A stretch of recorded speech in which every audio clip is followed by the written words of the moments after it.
Hello, everyone, and welcome to Really Old Movies. I'm your host, Harrison Scullin, and today we're going to be talking about our top 10 2010s. So, without further ado, let me bring on my co hosts. Hello. Yo. Back at it again. Back at it again, yep. Can you hear me now? And maybe Yeah. maybe not have difficulties with the technology, but I highly doubt it. That's why we do it live, right? We do it live. Doing it live. Yep. All right. So, how's everyone doing? You have a good Christmas? Yeah. Oh yeah, that's right. It was Christmas yesterday. So, was it good for everyone? Not for Yeah. Hunter, but for everyone else. I had a good Christmas. What are you talking about? Oh, okay. It was pretty good. Got some movies. Anybody else get some movies? I got some movies. Yeah. I got the Criterion for Sound of Metal and Moonstruck, so that makes me very happy because I really love both of those movies. Oh, hell yeah. Nice. What about you, Hunter?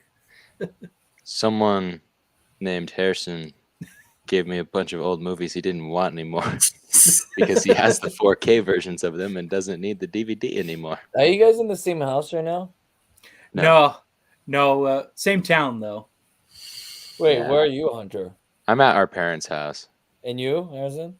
I'm at my own house. Oh, you don't. Okay, gotcha. Yeah, but we see each other a lot. We're not too far away from each other. Yeah. The Hunter's going to college this weekend. Wow. I am.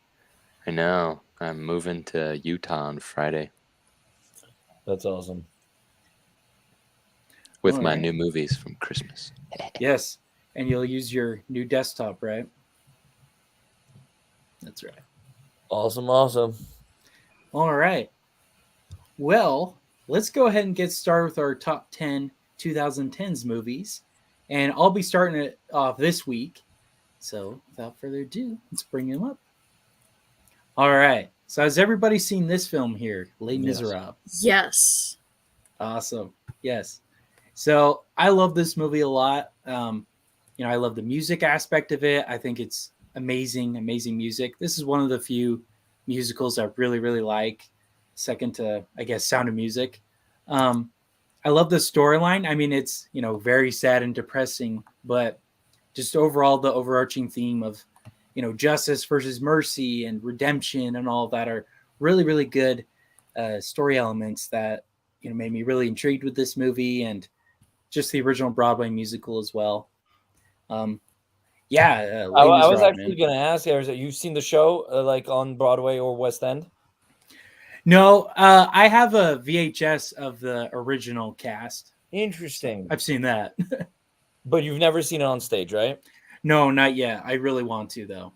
I believe it's actually going on tour, so it might be coming to a city near you.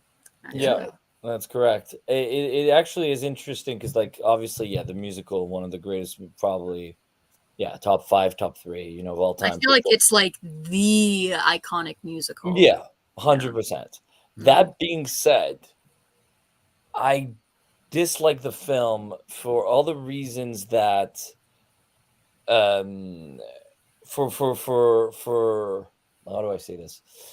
I feel like it doesn't do it justice, and in a pure cinematic, filmmaking way. I think it's, for the most part, uninspired. I think the directing is all over the place. It's not focused.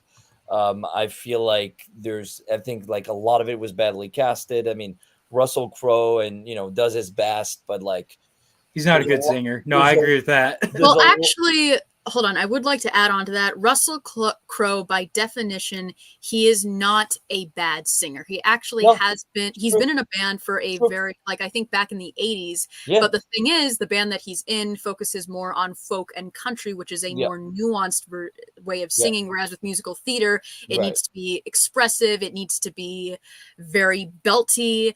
So it was really just, he was given... he was just put in a position where he wasn't able to flourish with what his style is able to do.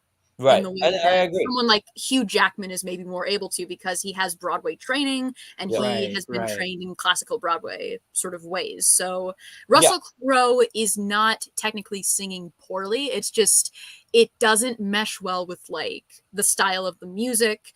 and with what the show is going for. Right. So badly casted in a way, right? Because like casting in a musical is not just looks, it's also voice, right? Yes, which is why people have thought, oh, he's just a bad singer, when in reality he was just set up to fail. Yeah, no, that Right. 100% true. And again, I think like the cast overall did a wonderful job.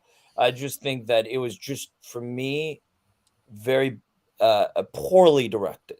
It just shot choices, editing, even the visual effects, I think were horrible. I thought we could see the CGI from a mile away.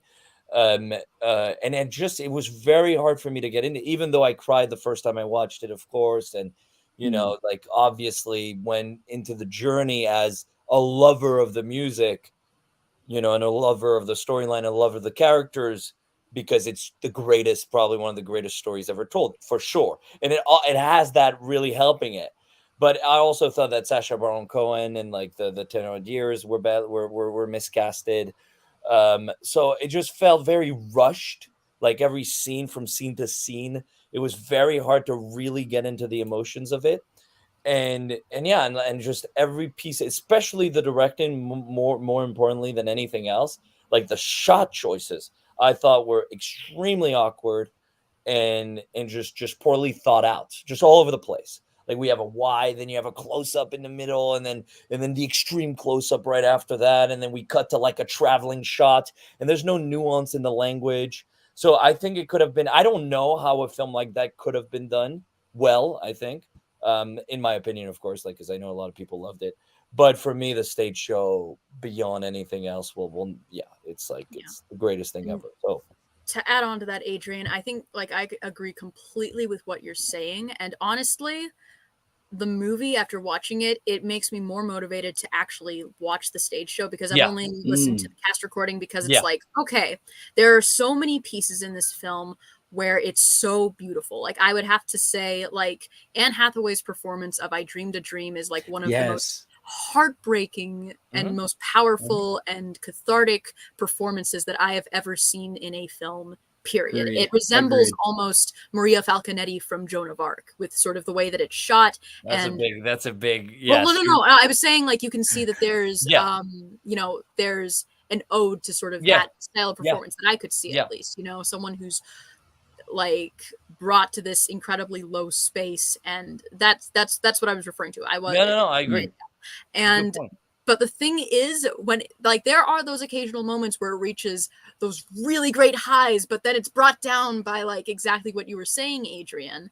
And so I feel as though, it's just I think that's okay. What you just said about Falconetti, like I didn't think about it, but it's true. It's true that it's, you know, like it rings echoes of it really echoes it. And even you're right, the way it was shot, and I will say that's the one I think really well directed scene, because it's in one take. It's in one take, right? It's really it's live audio too. Of course. So then but that also, the live audio also made it so it was an interesting idea and a really cool concept. And but actually I was I was on the set. I was working there as a PA on the show, on the shoot, right? So like I saw how they did, like not for the whole time, but like for like a bit of the time. And like I saw like how they did the live audio and how like that idea was put into place, so on and so forth. It was an interesting idea, but it was problematic with the performances. And actually that's why like later on they didn't really do that again in other musical films, is because, and you see it like with Eddie Redmayne, I think he does a really, really good job, but there's too much focus on the singing itself. So like there's a lot of time where like it actually conflicts with the performance. I actually want to point out something with that, because it's such a complex thing for you to set up, because the mics are so sensitive. Like they need to have the pianist or the musician playing the music in a separate box away from the set, and there needs to be like a hidden like mic or like whatever audio thing An in the earpiece, yeah. Yeah.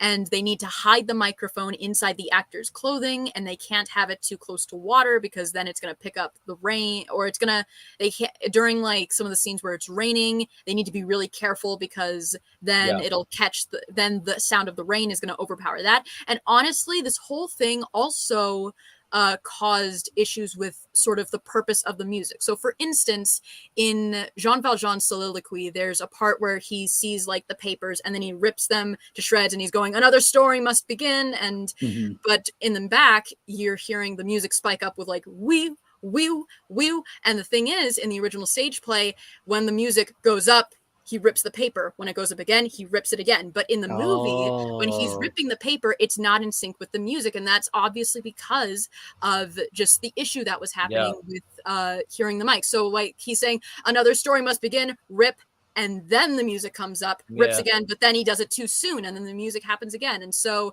it also like in some cases shatters the purpose behind the music. So yeah. No, 100%. I know we're bashing this movie so much. No. We're only on number 10. But no, they're fair points. I have a lot to say about this movie because of how... Same. Yeah, no, same. And that's why it's like, again, I've seen it like 3 times, right? 3-4 times. And every time I kind of like saw the flaws. The first time I was kind of like... Also, the mix of handheld and Steadicam in the middle of a scene, there's just no reasoning for the language to be there. I think that's my biggest point. It doesn't look visually pleasing to me. Even in the cinematography, I think sometimes it's overexposed, sometimes it's not enough. It feels very amateur, whereas it's like in a way it's kind of like, okay, it was made with that thought. I know it wasn't that way, but like it's kind of like it was made in that thought process. It's like the music and the lyrics are so good, right? Like the storyline is so good already that we're going to count on that 100%. We're just going to count on the magnitude of what the musical is story-wise and musically, right? So from a story perspective and from a music perspective, and the rest, we're just going to do a bunch of coverage and we'll figure it out in the editing. And it feels like that. And so, yeah, I have a love-hate relationship with it. That's why I guess like this I'm is sorry we're ripping apart your movie so much, Harrison. Oh gosh. Sorry about that, Harrison. I just needed to point it out because it's very I was gonna like rant about the movie as well. I saw the stage play, probably 20-25 times. It's something that's been very, very important growing up and in general, right? And the music, I think, is one of probably the best music ever put to paper, right? And same thing with Claude and Cherbourg. They're like, they're such they're so well at composing music. Yeah. Did I say their names right? Just whatever. Boublil and Schomburg, yeah. Okay. Goodness, yeah. But it's so. All right. Yeah. Well, I'll add one thing, then we'll move on. We won't spend the whole thing on Les Miserables. No, it was really cool though. Hunter, what do you have to say? Yeah, what do you have to say about Les Mis, Hunter? Hey, so I saw this movie one time. I thought it was pretty good. Yeah. It's a good movie. I'm like kind of blown away how much you all know about the film, because I know about this much. I just watched it and was like, this is good, but I've never watched it again. Yeah. A lot of the points that I made were from this analysis video on the film by this creator called Sideways. I would highly recommend you check it out. It's called Why the Music of Les Mis is Worse Than You Think. And it goes like, he's much more familiar with sort of the lingo of music and music theory, and he's able to really delve into it. So I took a lot of points from him. So just keep that in mind, and he can maybe delve into them probably better than I probably could. So yeah. All right. Citing my sources. Well, one Don't play quick dress, thing, kids. right? I still really like the opening scene, the look down song with they're moving the ship and all that. That really blew me away, especially in the theater. Seeing that on the big screen was really, really cool. Yeah. It was just a lot of cool sets. I love the music a lot. And maybe that's what is kind of blinding me, if you will, because I love that music long before the movie anyways. So I don't know if you remember, Hunter, our mom had the Broadway CD and we'd listen to it all the time. So maybe that's what it is. I don't know. Yeah, but, no, I mean, yeah, fair. But you're also entitled to your own opinion, and really opinion is subjective. And like at the end of the day, it's just a movie. We're not trying. This isn't like war and famine. So. No, it is worse than war and famine. So there you go. Got Bailey here saying Sideways is amazing. I was going to comment on that video. All right, so we'll move on. To appreciate my mug. Oh yeah, life is hard. I like this. I approve of this mug. Yes. So Adrien, you're going next. Number 10. Yeah, well, have you guys seen David Cronenberg's Dead Ringers? Mm-mm. That was the same movie, but in French. Sorry. That's it. That's about it. No, it's a movie you'll probably never find unless you really look for it. And actually, even if you really look for it, you probably will still never find it. But if you look really, more efficiently than that, maybe you'll find a link somewhere. It is a story of Dead Ringers is about like two brothers, two twins that that there's this how do I explain this? Like someone that like clones himself to become, like it's a protagonist that thinks he's better than anything in the world, that everyone's stupider. Everyone is stupider than him. Everyone's weaker than him. Everyone's more inferior than him. And he has this idea for this grand equation that will solve, this sort of world peace. But he can't trust anyone but himself to do this. So he ends up cloning himself. And because that's the only way he can do it with a brain like his, except that the personality is opposite. And so all the friction that comes from that, from the brotherly, there's a sort of brotherly situation going on, but at the same time, he's just a clone.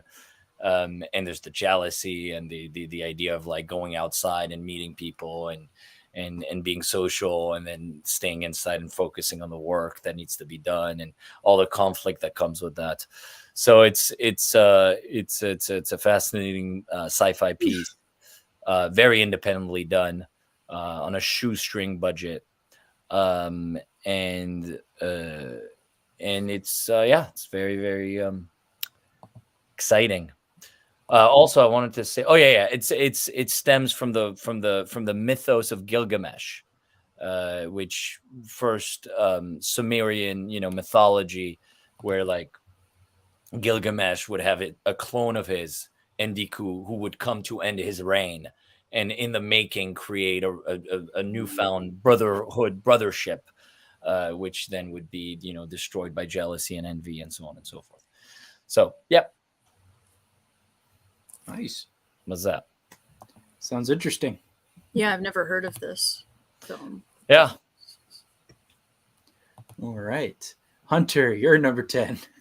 Tonal shift. Just really quick. I wasn't distracted. I just wanted to see if I could find a link to the movie, but I don't want to download some scary things on my computer. So, but I did find it. Okay, so really quick, I have not seen any movies on my list since I've been home, so it's been over 2 years for all of them.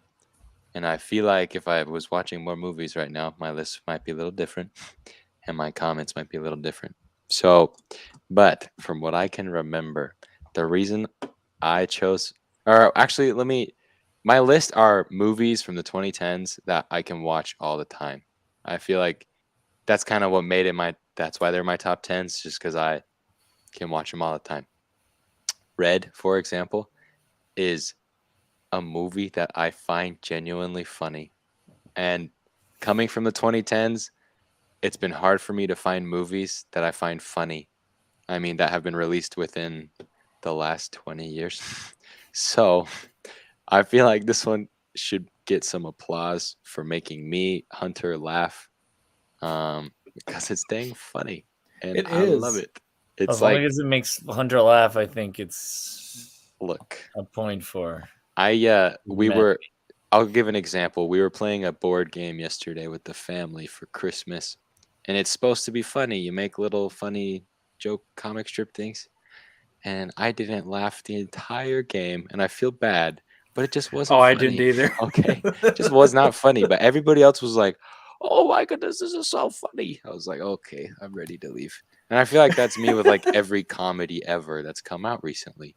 But Red is a different story. Red makes Red makes the world go round, okay? Anyways, those are my thoughts on Red. Amazing. Yes. I love that John Malkovich wants to keep killing or he wants to kill what's his name? Richard Dreyfuss's character. He's like, "Can I kill him now?" He just keeps asking over and over again. Yes. Never Maybe- seen this. You've Oh, never you seen gotta it. see You it. should watch it, Haven't seen it okay? either. I'm pretty sure it's a comic adaptation as well. It is, yeah, from I believe one of DC's like subsidiary comic series things. hmm But I mean, it's got John Malkovich, so what more do you need? I don't know. What more do you need? Bruce it's got Willis, Bruce John Willis. Malkovich, Morgan John- Freeman. but- Yeah. What more do you need? Nothing. And Just Hunter smile. That's all. That's Look, it. look, if we wanna laugh together, we're watching this movie. So Okay. that's my take. Have you seen the second one, Hunter? I haven't. Yes, I think that one's funny too. Okay, it's got some great. Just look up like grenade scene on Oh, YouTube. Look I've up seen red that. grenade scene, and then tell me it's not funny. Okay. Anyways, Okay, All I'll right. look that up. All right, Joe, you're number 10. Okay, so of the Muppet films that I have seen, this one is kind of hands down the best in my opinion. I haven't seen the original one from the 70s, which is apparently sort of heralded as the best usually. Probably agree with mostly that, yeah. followed by this one. But I just rewatched this recently, and it never fails to bring such a smile on my face, and it's so fun. And it also was really like the first time that like audiences and fans of the Muppets got to like experience something mainstream with the Muppets that resembled their glory days in a very, very long time. And yeah, I fucking love this movie. Yeah. And I think it's probably the last time Disney did something really good with the Muppets, because everything after that, I don't think really lives up to it. This one to me lives up a lot to the original one, because in that one, it's an ensemble. They're all getting they're getting together for the first time. So this one feels a lot like that one. No, I've never seen it. I don't think so. I just want to add, if you're ever having a bad day, and you turn on "Life's a Happy Song" from this film, Yes. Like, Yeah. it really can cure sadness and Mhm. any kind of off day. So I love this movie for that reason. Yeah. And this also was the first Muppet film to ever actually win an Oscar for one of their songs, which was for Man or Muppet, which is Oh, yes. That's a beautiful song. Mm. So good. Yes. I love how Jim Parsons makes a cameo in that scene. That was Yeah. amazing. He totally fits. Is it Walter? Is that his name? The new Yeah. Muppet? Yeah. Totally fits that personality perfectly. All right. So we'll move on to my number 9. It's a strange film called Doctor Strange. This is one of my favorite Marvel movies. And the reason being, I love Benedict Cumberbatch. I think he's perfect as Stephen Strange. Because to me, he's similar to Tony Stark, but I think he's a lot more arrogant, and he holds on to that arrogance. He doesn't really change from that, really, if that makes sense. Like Tony, he's kind of humbled because of his weapons causing all the destruction and whatnot. With Stephen, though, it just seems like they add to his ego a little bit, right? Like, he lost his hands, couldn't really use them anymore. Now he has all these abilities and could take on, these different demons or whatever they are. But anyways, yeah, I love this movie a lot. Love the visual effects. And on a side note, I was very disappointed with the sequel because it reminded me so much how much I love this one, and the second one just does not live up to it. But yeah, Agreed. if you haven't seen it, check it out. Agreed. Agreed. I agree. Yeah. In my opinion, I actually think that this is like one of, I don't know, sort of like C tier Marvel movies. I haven't seen it in a long time, but I feel like as the movies progressed, they were able to use the character more like in a way that was more like engaging, you know, in my opinion. I feel like I really got into the character with Infinity War. That's just my opinion. Yeah, no, he was great in that. I agree with that. He was really good in that. I really loved Doctor Strange. When it came out, I was like, fucking awesome. This is really good. And Hunter agrees, because I was with Hunter when I saw it. Yeah. That's right. Adrian and I go way back. Yeah. Way back to Doctor Strange. Way back to Doctor Strange. And the set of Les Mis. Yes. Oh, you know, on a side note, I know there's a 1970s TV movie of Doctor Strange. I really, really want to see that. Yeah. Just from the pictures, it looks amazing. I gotta check it out. All right. Adrian, you're number 9. Speaking of Marvel. We're staying in Marvel. I know that's for Hunter, but still. Endgame. Okay, so obviously, like when we get to the 2010s, we have to take into account the entire culture of the 2010s, which Marvel is undeniably part of it. 100%. Endgame is the greatest conclusion to ever franchise, pretty much, ever put to screen. Now, of course, I'm not counting the trilogies, right? I'm not counting obviously Return of the King and Return of the Jedi, so on and so forth. But as a 25-part movie of a franchise to conclude it so well with such emotion, giving you the experience of a lifetime, like in the theater. And this is when like the movie and the experience go hand in hand, right? I will judge both because they both matter in that sense. Like that theater experience was the second best I've ever had. First being Star Wars Force Awakens. But this was incredible. Like being able to cry, to laugh, to have this. It all came from like, it's also super long too, right? It's like 3 hours and a half. And I remember coming with the lowest expectations ever, because I wasn't even that big of a fan of Infinity War, even though I liked it, but I wasn't that big of a fan. So when I came in, I was like, okay, well, what is it going to be? And then it started out as a almost like film about nothing. Like it started out with just the aftermath of what had happened. And it made me think of this like independent cinema of just like people like dealing with the aftermath of a war or something. And that's what it was for 30 minutes. We see Tony Stark with his daughter. We see Scarlett Johansson at the meeting, the not alcohol anonymous meeting, but like I don't remember what it's called. But anyway, and it's just people, living the consequences of that for 30-40 minutes. And it's just, you have that. And then the movie changes and it gets into the most exhilarating thing ever. We go back in time. We relive the moments of the saga and the franchise from the beginning. It perfectly captures all of the emotions that you've gone in the past 15 years, concludes it in the best way possible, in the most emotional way possible.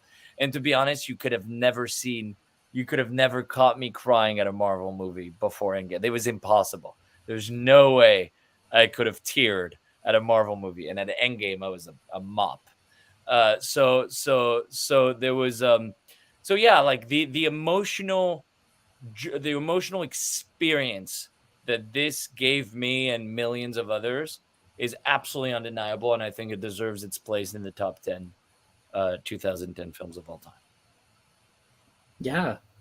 And I agree with you a lot how it was a great conclusion. I mean, you could kind of see now they're Yeah. struggling to keep up with this conclusion, you know. It's a bit because right? now it's a cash grab, right? And it wasn't like it wasn't a cash grab before, but Uh-huh. at least there was an actual plan 15 years ago to get there, Right, right? When Iron Man exactly, came out and when exactly. Kevin Feige came with the vision and talked with Bob Iger and Disney about the plan of what was going to happen with Marvel, which they executed to perfection, right? Even if there was some bad movies in the mix, of course, there's going to be. But the vision was clear, and it was a 15-year vision.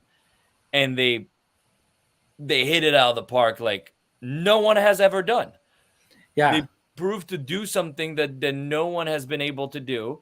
Infinity War and Endgame being like, you know, two part of the same pod and two part of that conclusion. And so everything after that feels inauthentic, right? And unorganic, except for Spider-Man, which was also brilliant. But Yeah. the obviously, but that was also differently made. It was like just a one-off. Everything else, you know, was this. But yeah, I would say Endgame was brilliant in the style of Marvel, but brilliant. Yeah. And I know Hunter agrees. He thinks it's a good movie. I actually prefer Infinity War to Endgame. I don't know. Yeah. Yeah, that's fair. Like a lot of people, like most yeah, a people, lot of people say that. Yeah. Most people actually. I find that Endgame, like I just thought Endgame was, but people were like, oh, it's too long. Like the beginning is like the structure of Endgame, they didn't like. I loved it. I loved that for the first hour, nothing happens. They're just talking and just hanging out like a European film. It's brilliant. Like with Endgame, I think, the more that Marvel tries to drag out its stories, the more I'm convinced they should have just ended it here. Because even though I'm not the biggest fan of Endgame, I acknowledge that like it really does end people's storylines like perfectly. Like Tony Stark's. Why am I forgetting his name? Captain America. But actual name of person. Steve Rogers. Steve Rogers. Oh, that beautiful final shot where they're just dancing, and that's my favorite moment.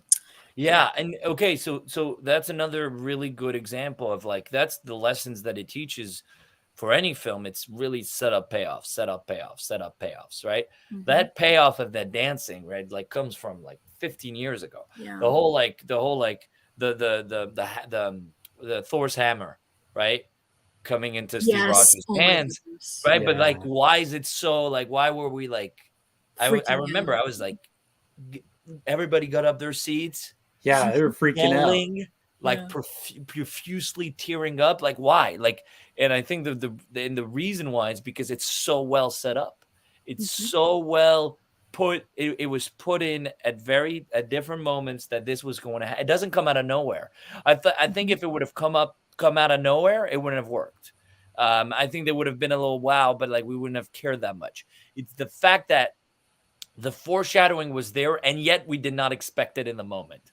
Like we did not. We really thought it was going to go to Thor, and it subverted our expectations perfectly. And what was also even more significant at the time was Game of Thrones was ending. And Game of Thrones was the greatest show of all time. From season 1 to season 4, and even 5 and 6 were fantastic. But you know, like a show perfectly crafted that was perfectly set up with all the little ingredients and mysteries that were put there, that was completely trashed at the end, right? 7 and 8 just completely fell on its face, and everything that was set up was just put on the side for more subverting expectations that didn't make sense, and that wasn't a right payoff. So when Arya, you know, kills the Night King at the end, it just didn't make any sense. It was like, wait, but why? It's never been set up, right?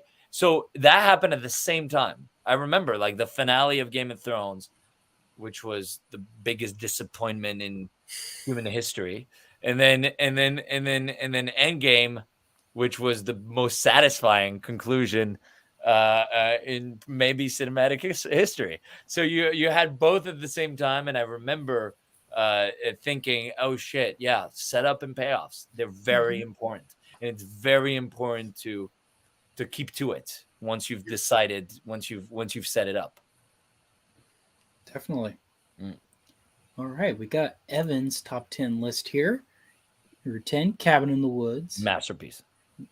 Nice. Number 9, Paddington 2. Masterpiece. Yes. Number 8, The Raid Redemption. Number 7, Nebraska. Number 6, You're Never Really Here. Number 5, Her. Number 4, Calvary. Number 3, Parasite. Masterpiece. 2, Florida Project. Number 1, Tree of Life. Yeah, masterpiece. And funny, Nebraska, I forgot about that movie. That was have you seen that, Harrison? No, I've heard of it.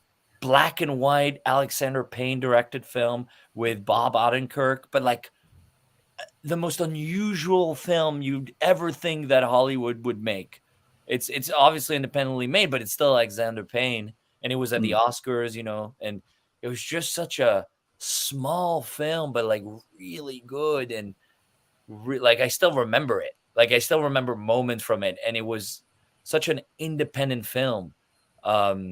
And it just, I don't know, just I'd forgotten it until you just put it. It was, yeah, just really interesting. Nice. All right, Hunter, you're number 9. Of course.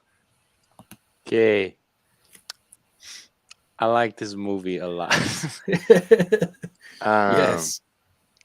No way, you do? Uh-huh. You like it? It's a good movie, guys. Yeah, I put it on my. Actually, I would put this movie on my top 10 list of movies from the 2010s. But just like, yeah.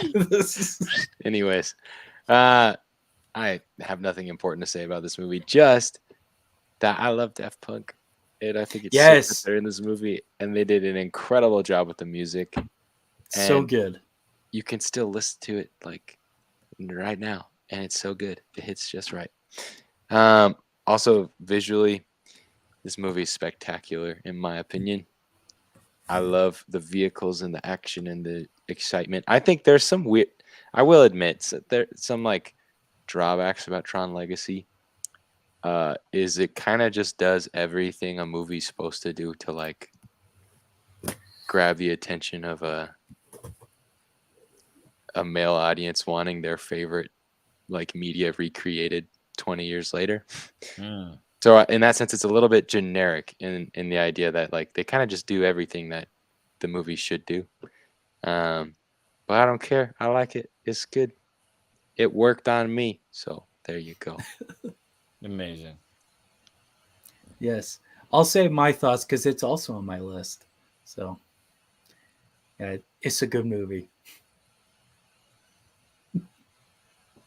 Haven't seen it, so I can't make an opinion. Anyways. Sorry.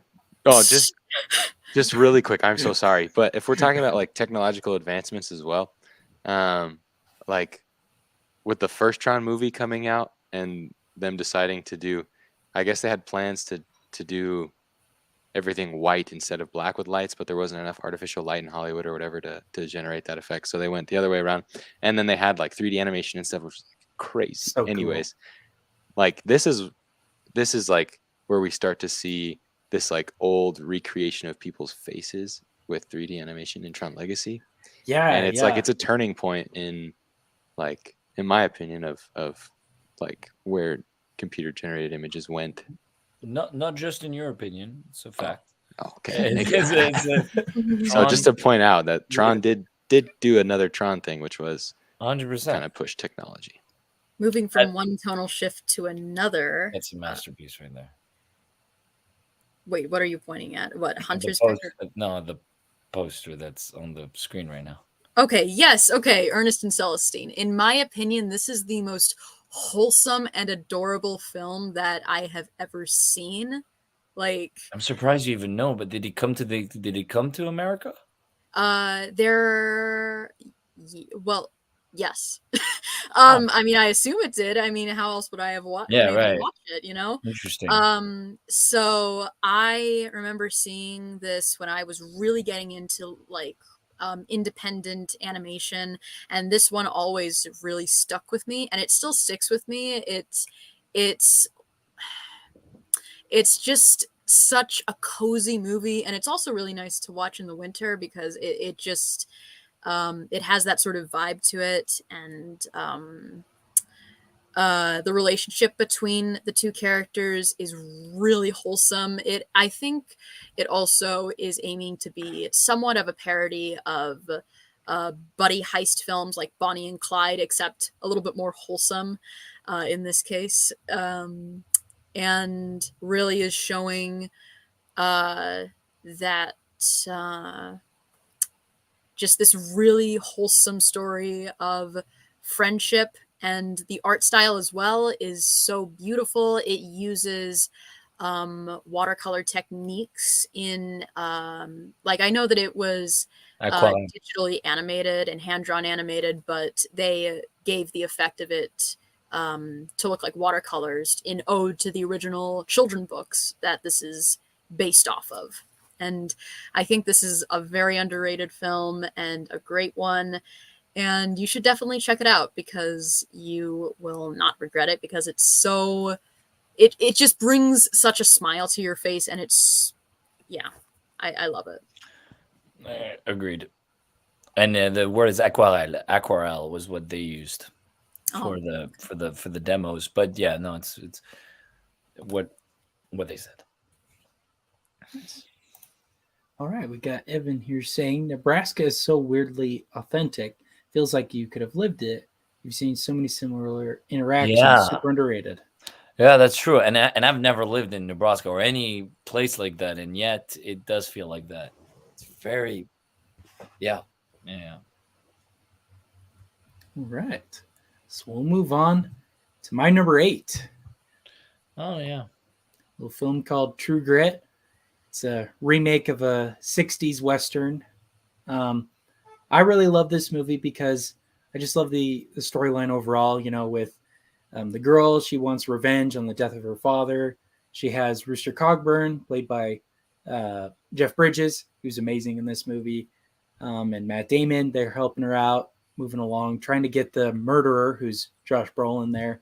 And yeah, I love this movie. I love Westerns in general. This is one of my favorite ones. And I love the Coen brothers. I think they're great, you know, duo brothers and whatnot. And they really captured the Western aesthetic. Because if you watch the original one, some of the characters look like they're just people in the 60s wearing like a leather jacket. Like, it does not look like authentic Western, if that makes sense. But this one feels really authentic.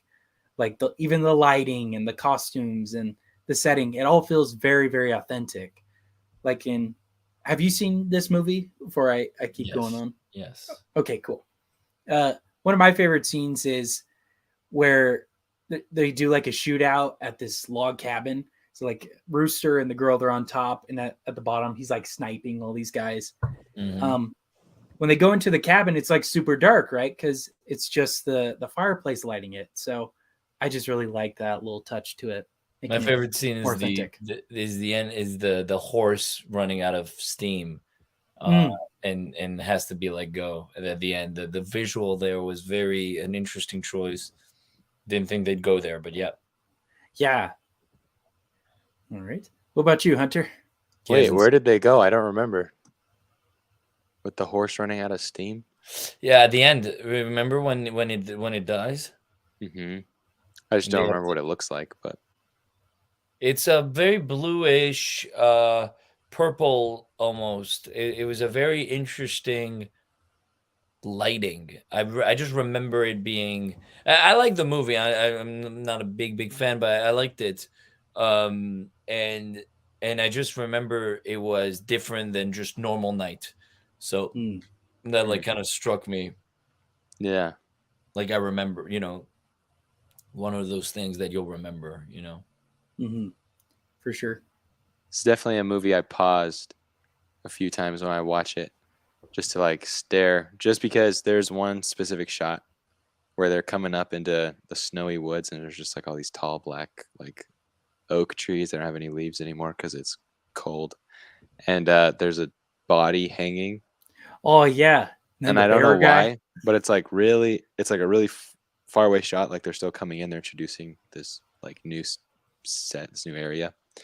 And like it always just gets my brain like all excited to draw. So then I paused it and would start drawing and then forget I'm watching a movie and then go back to watching the movie later. Hell yeah. I like the bear guy in that scene too. I don't remember. He's like a dentist, so he wants to collect the teeth from the dead guy. It's kind of crazy. No, that's Little Shop of Horrors, Harrison. Right? You're sure about that? Mixing up movies and genre. You're getting Right. confused, Harrison. No, I swear there's a bear guy. Anyways, how about you, Joe? Have you seen this movie? I haven't, and I haven't seen the original one either. I have a lot of interest in the original as well as this one, so I do intend to watch both at some point. Nice. Well, they're great watches, especially if you're not super into Westerns. They're kind of good introductions to it. Yeah. All right. Go to Adrien's number 8.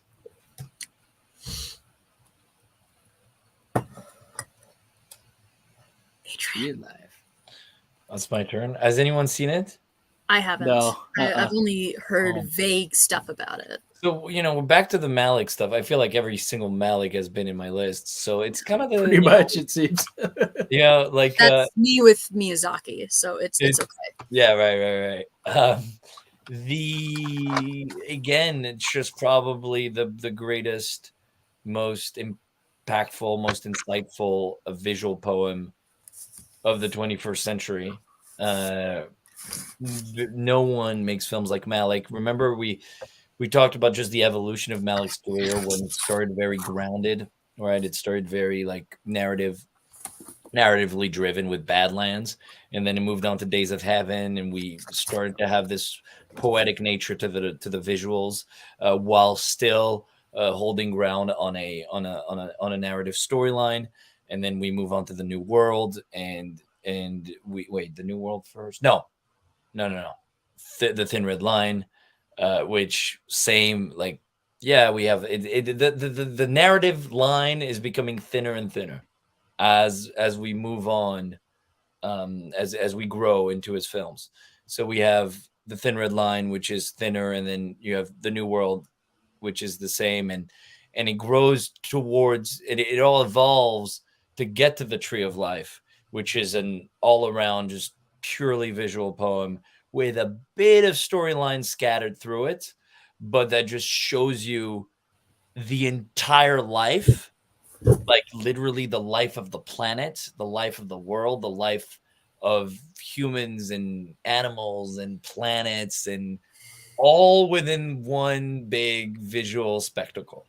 And so it's probably one of the greatest piece ever created. It's not for everyone. It's long, but the music in there is some of the best music ever composed. The frames, like some of the frames, like a lot of white shots. It's probably the greatest white shots I've ever seen. And Brad Pitt's in there, and he does with Jessica Chastain. They have the storyline bit, but everything else is just purely poetic and just an amalgamation of the world and our life and our place in this world. So it's a synthesis a little bit. It's like an essay, right? Of all of that. 1 second. Yeah. And it's his basically his answer to everything that he's explored. In this life and the world and everything that surrounds us. So amazing. Nice. That's that. Yeah, ever since you talked about Terrence Malick and all that, I've added pretty much all of his movies on my watch list now. So, yeah. And I think that after that, it becomes way too poetic, right? Like this was at least like this was for me the top, like everything that he needed to say, he said it in this, right? He basically gave us, a sort of meaning of life without giving it to us. But there's like this is the meaning of life, and it looks like this, and this is the tree of life. and then everything after that I thought was subpar. Subpar visually, subpar poetically, pretty much no storylines except the last one, which the Hidden Truth, I think, or the Hidden Life. A Hidden Life. Which apparently we're back to storyline with poetry. And apparently that one's great, but I haven't seen it. So yeah, he's the Tree of Life for me is like the accumulation of all of his work, everything he needed to say, and it concludes that first part of his career, basically. I would see it chronologically if everyone's new to his work. I would see Badlands first, then Days of Heaven, then Thin Red Light, then The New World, and then Tree of Life. I would actually do Badlands, Days of Heaven, The New World, Thin Red Line, and then this. I think that's a better, that's a really, really, because you slowly go down the spiral of like, it slowly gets you into like full poetry, just like Fellini does the same thing with his career, like very grounded and then very surreal. And to get to surrealism, to get to like full surrealism, it takes its time, and it mixes genres together, and you're getting there slowly but surely. And he reels you in film by film. So I think Fellini and Malick are two of the filmmakers I would suggest anyone to start from the first film, and then go chronologically. Nice. All right. We'll move on to Hunter's number 8. Hell yeah. Poetic masterpiece. Wreck-It Ralph. It is. Look. It absolutely is. My opinion on Wreck-It Ralph is it's the greatest video game movie on the planet. And Agreed. I've seen a lot, and I've been disappointed by a lot. Right, it's not hard. The bar is not high. What is it in competition with? Maybe the Sonic movies? I haven't seen the Sonic movies yet. The two. I haven't either, but that's the only one I could really think of. But I'm like video game movies in general. I had high hopes for Assassin's Creed because I was a dumb little kid, and I was like, Assassin's Creed's gonna be great. Dumb little kid as in a teenager who was dumb. But anyways, yeah. I've watched the new Mortal Kombat recently. Kind of let me down, but anyways, that's okay. I can't really think of any other video game movies at this moment. Actually, go ahead. No, go ahead. Well, I watched Pixels recently as well, and there's Pixels. There's this. It sucks, bro. Anyway, there's this weird conflict where it's like we're gonna make a video game movie, but just bully people who play video games, or we're gonna play a video game movie that is just like a good movie that is our video games. So that's what Wreck-It Ralph is. Okay. Well, wait. There's a show, not a film, but a show that's apparently really good. I haven't seen it. The Witcher TV show. Oh, I haven't seen it. That's true. Which apparently is really good. Like not just a little good, really good. Because that's the thing with video games movies. I think they don't know why they're making it, right? Besides the money, right? It's kind of like, okay, I have the IP, and we know the IP is popular, so let's just make a movie. There's no real reason. Right? There's no reason why to do it. And so I think it ends up showing in the end product because it's and that's the same thing with like Disney live action remakes of their animated films. It's the same thing. It's like, why are you doing this? Like, what's the reasoning? And the reasoning usually is more money. And so when that's the reasoning, then it's going to show on your product. Money is going to show on your product, right? Like, we want your money, right? That's what shows. I think when you really care about the product that you're telling, the story that you're telling, right? Even if it is a product, like The Witcher apparently was done with immense care and is incredibly authentic to the source, and also has its own voice. And so I think that's why it worked. At the end of the day, I think you just got to be honest. Maybe not all the time though. Have to lie most of the time, but like be honest sometimes, Yeah. Well, going with the heart of the movie, Ralph learned to be his true self, to be honest. That's right. That's true. Yeah, I remember in the Wreck-It Ralph the line duty. Yeah, we gotta go. Oh yeah, that was a funny one. Yeah. Every time I say duty, I keep thinking about it too. Duty. Yeah. Normally, I don't like Sarah Silverman, but I actually like her character in this movie. Bailey has a good point about the video game was based on a book, which is also true. So again, like, right, different reasons why, but I think they were all cared for. Whatever source material, what it was based on, was cared for. It's kind of like Les Mis, right? Based on a book, right? Mhm. Like Yep. the musical cared for film for you, Harrison. Yes, for me, Les. Right? It's always the reason why you do things, right? Mhm. Do you have a reason why? You know, Hunter. You can ask. You know, Hunter has a reason why he does anything. It's always the same answer. For pleasure. Money, pleasure for pleasure. For money. What? Yep. What do you think of the second one, Hunter? Whoa. We don't talk about it. Look, Wreck-It Ralph is a Good. wonderful, beautiful movie. Ralph Breaks the Internet is just like making money. It's just like Disney. cash grab. Disney products. Look at Ralph interacting with all of our crap, and then it sucks. Yep. Yeah. They kind of lost the purpose that Adrien was talking about, huh? Yeah, well, yeah, I think, you know, again, when money is the sole purpose of you doing something, it's gonna end up showing. He is the root of all evil. That's right. I don't know about all, but some. No, and again, money's fine. It's just like I think the love of money. It's just gonna show, right? Like it's just gonna show on the screen, right? Mm-hmm. It's money's fine when it comes to this. When it comes to stories, a little less. All right.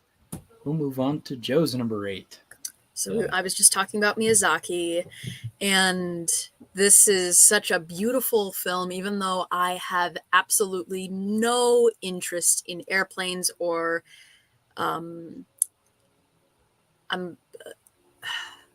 aeronautics. I think I'm saying it right.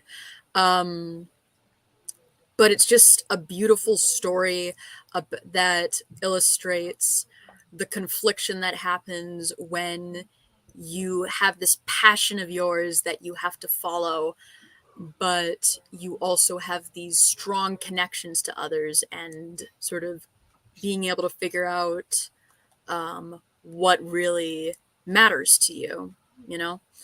And apparently this is the only film that Miyazaki said that, like, only film of Miyazaki's that he said that he cried when it was showing. And yeah, I definitely feel like this was originally sort of seen as his swan song before he retired, until he backed out of retirement again 4 years later, but that's besides the point. But if this were his last film, this would be a great last film, in my opinion. I think, yeah, it's beautiful. It's tragic. The ending gets me choked up, like, almost every time that I watch it. And it should have won the Oscar for Best Animated Feature over Frozen, and I will defend that 24/7, 365. Obviously. Of course. This is not even a question. Yeah. And I'd like to add that this was nominated the same year that, like, Ernest and Celestine was also nominated for Animated Feature, and both of them would have been much better films than Frozen winning Best Animated Feature. But if I were to pick between the two, Wind Rises feels like it's much more like more deserving of it, you know? I think it's time to admit that Frozen was a bad movie. No, it is a bad movie. I think it's time to admit it. Okay, I will say that, okay, I don't think it's a bad movie. I think somehow the marketing was able to make people, or like, I don't know what it was. I think it's a bad movie. No, I just think that the hype surrounding it, and somehow the advertising was able to convince people to watch it over and over again in theaters, and it became the highest grossing animated film, that it somehow convinced us that it was this amazing movie, even though like a few months Even later, though it was a bad movie. even though later on people realized it maybe isn't as like. I just think that the movie is all right. You know, I feel like really the only elements that are phenomenal is really like with the music and animation. But even at that, I feel like the music has been played out so much that it's hard for people to like enjoy listening to it. That's fair. I think that, but when I watched it, I was like, ugh, like what? Like people were legitimately saying that Frozen is the Lion King of this generation. No, it's not. Frozen isn't even in the same league as Lion King. No, well, Moana is 1,000 times better. Like I'd agree that Moana is a better movie than Frozen. Totally, way better, and better music, and better songs, and better all that. Yeah. But it's that money thing again. They sold all those toys. Here's the thing with Frozen. I actually think it was done with care. I actually think that whoever came up with the story was into it. I just don't think that the execution was as nowhere near as good as people said it was. And even the twist at the end with the boyfriend being that, Hans, just so many things. Like I don't think Olaf was a great side character. No, I don't think it was like. I think it was a big risk. I mean, this was at a time when Disney was not doing too well, and they were struggling actually with finding, and they were doing original content. Frozen is an original content. I mean, they were doing that with Pixar's help. John Lasseter and Catmull would go to their writers' rooms every time they would do a new movie, and they would bring in the Pixar brain trust. And it took a while for them to get back on track. I mean, The Princess and the Frog came out, Wreck-It Ralph came out, which was obviously really good, and did some money, and that was good. Bolt, which was okay, it was getting there with Hannah Montana, Miley Cyrus, right? And it was getting there. Like they were getting to get better. They were getting better and better. Zootopia was the big one. Zootopia was honestly, big one. Like people were sort of seeing that, like when Disney was releasing stuff like Princess and the Frog, Tangled, they were starting to get back to their roots with like making good quality films that most people really loved. And I feel like with Frozen, that was the first really big, huge hit, and followed by Zootopia. Which Zootopia I find 1,000 times better.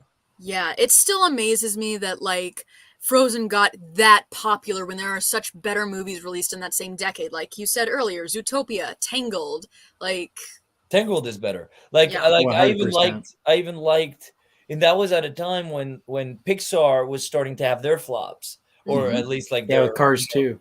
They're like no, even Cars. No, I think well, it started with Cars 2. That's true. It started with Cars 2, but then Brave came out, and that wasn't really good. And then The Good Dinosaur, which I liked, but I know that everybody hated it. I liked it. I haven't been able to get through it. But it's everyone like that. I liked it when I saw it. It was on my birthday. I don't know. Maybe I know it's not as good as I think it is, but I liked it. But The Good Dinosaur lost money, right? So that was the first Pixar flop. Correct. Ever. So as Pixar was losing some steam, Disney was picking it back up. So I think when Frozen came, it came at the right time. People needed this, and they needed a princess to look up to, and Elsa was that, and I think that was the but again, it was very original, and I don't think it was done just for the money. And again, nothing was a sure thing, and it's certainly not that. But they were going back to their roots. They were doing a musical, which they had stopped doing for a while. Wreck-It Ralph was not a musical. The Princess and the Frog, I don't think was a musical. Princess and the Frog was a musical. It was? Yeah. Was it? Okay. So it was a musical. But they were going back and forth. And then Frozen comes in and then, hits it out of the park. And then Zootopia, not a musical, fucking brilliant. I think it did $1 billion or almost $1 billion. Yeah, it grossed. So that was pretty gnarly. And then Moana was also a huge success, almost $1 billion. So, that's the rise back, Disney rising back on track. It's interesting how that, how like Lion King, like Tarzan, Mulan, Beauty and the Beast, all that just on top of their game, then losing completely with Dinosaur and Chicken Run. No, not Chicken Run. Chicken Little. Chicken Little, yeah. Yeah, it ebbs and flows if you look at the history of Disney. Yeah, they're just up and down. Yeah, up and we're down. getting a bit of a sense that now Disney's going to like another maybe slump. So that's interesting because what was the last? So Hunter was saying that. No, did Hunter say anything about? No, maybe not. About the last Disney. Oh no, yeah, because he was talking about Wreck-It Ralph. So Wreck-It Ralph 2 was like the last thing that came out. No, that wasn't the last thing. I think Frozen 2 was the last big Disney movie. Was that the last movie? The last Since when? really big Disney movie, not Pixar. Who did Encanto? Oh, that's right. That's Encanto, which I thought was terrible. Yeah. So, I didn't like Encanto either. It's okay. So Encanto. I watched it in Spanish. But again, Encanto, I thought was terrible, but it did really great, right? Like it was viral on TikTok. From what I heard, it didn't do the best when it was in theaters, but it really did well when it went on Disney Plus. That's when it really gained an audience. Correct. And the virality on TikTok really hit it out of the park, which is very crazy for a movie that's missing a third act. And a villain. But anyway. And we also can't deny that the pandemic has definitely had an effect on movie studios and films. And that 100%. likely is a reason as to why Disney is kind of in a bit of a rut right now. So, like, we cannot deny that. Like from someone who works in a movie theater, like, there's hardly as many people going to theaters now than when they were going like before the pandemic. Like, yeah, I can attest to that. So. Yeah, that's fair. That's very fair. Who is? Anyways, anything else about the Windrise is a beautiful movie. Anyone have anything to say about it? I haven't seen it. I haven't finished it yet, but when I started watching it, I know it's bad, but anyways, when I started watching it, I ran downstairs to Harrison because they were visiting, and I was like, bro, look at how pretty this movie is. And we were just staring at the train. Like in the very beginning, they get off a train and there's the whole city's smoking and whatever, and people are running around, and it's just whoa, very pretty. Also, just to add something really quick, I feel like Elsa as this princess is not gonna go away anytime soon. No, because just in my experiences in Mexico, it's every street corner, every Halloween, how many little Elsas do you see walking around on Halloween? But also every street corner had these little Elsa toys that just said "Let It Go" on repeat when you click the button, because it was just, that's all they programmed. They just let it go at some point. Just let it go. No, but oh my goodness, the amount of merchandise, whether it was homemade fake merchandise or still current. Well, that's the thing. Frozen is such a success with merchandise that it's separate from Disney. The thing is, Anna and Elsa, they're not even considered the canonical Disney princesses because of how successful the Frozen films are. So they're their own property or whatever. Nothing is as good as Frozen on ice. So, okay. Let's move on. We ended up talking about Frozen a lot more. Yeah, we're going to be here for the next 3 hours. I wanted to bring a light to the Wind Rises more. Go see it. It's beautiful. Yeah. Moving on. All right. So we'll move on to my number 7, Tron Legacy. Yeah. Same with Hunter. I love the Daft Punk music. Love the visual effects. I was a fan of the first one too. I was 10 or 11. No, I was 12 when this movie came out. So I was the perfect demographic for it. Awesome visual effects, the characters, the music, all of that. I really, really liked Olivia Wilde.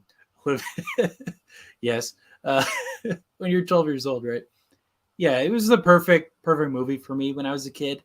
Like I said, I love the original one as well. Really loved the just the visual effects and that, but the storyline too.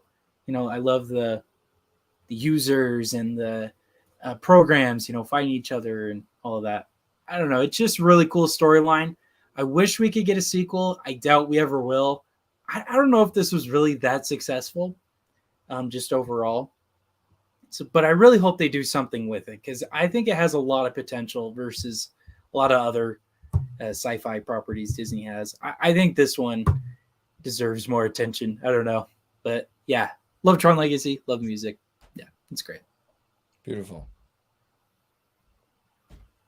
All right, so we'll move on to Adrien's number 7. Hell yeah. That's Joe's favorite. I'm waiting for her to come back. For them to come back. Never heard of this one. I'm multitasking right now. I'm trying to eat dinner as well. So Yeah, but this is your movie. French Belgian coming of age horror drama film. Hey, what's the difference between a movie and film? What the? Some people are like, this is a movie. Other people are like, Well, yeah, this is a films is serious. Film is a film. Ah, film. Ah, very good. Wait. Joe, have you seen this or no? no, I have not. I've seen the poster for it. Okay. It's pretty. Okay, so this is the craziest film you'll see in. Well, it's made by Belgian, French, so it's obviously crazier than anything that will come out here. But this is about cannibalism. It's a coming of age. It's a coming of age story within cannibalism. In high school. Like sort of like Bones and All. Yeah, exactly. Bones and All was inspired by that, but I was the first one to do it.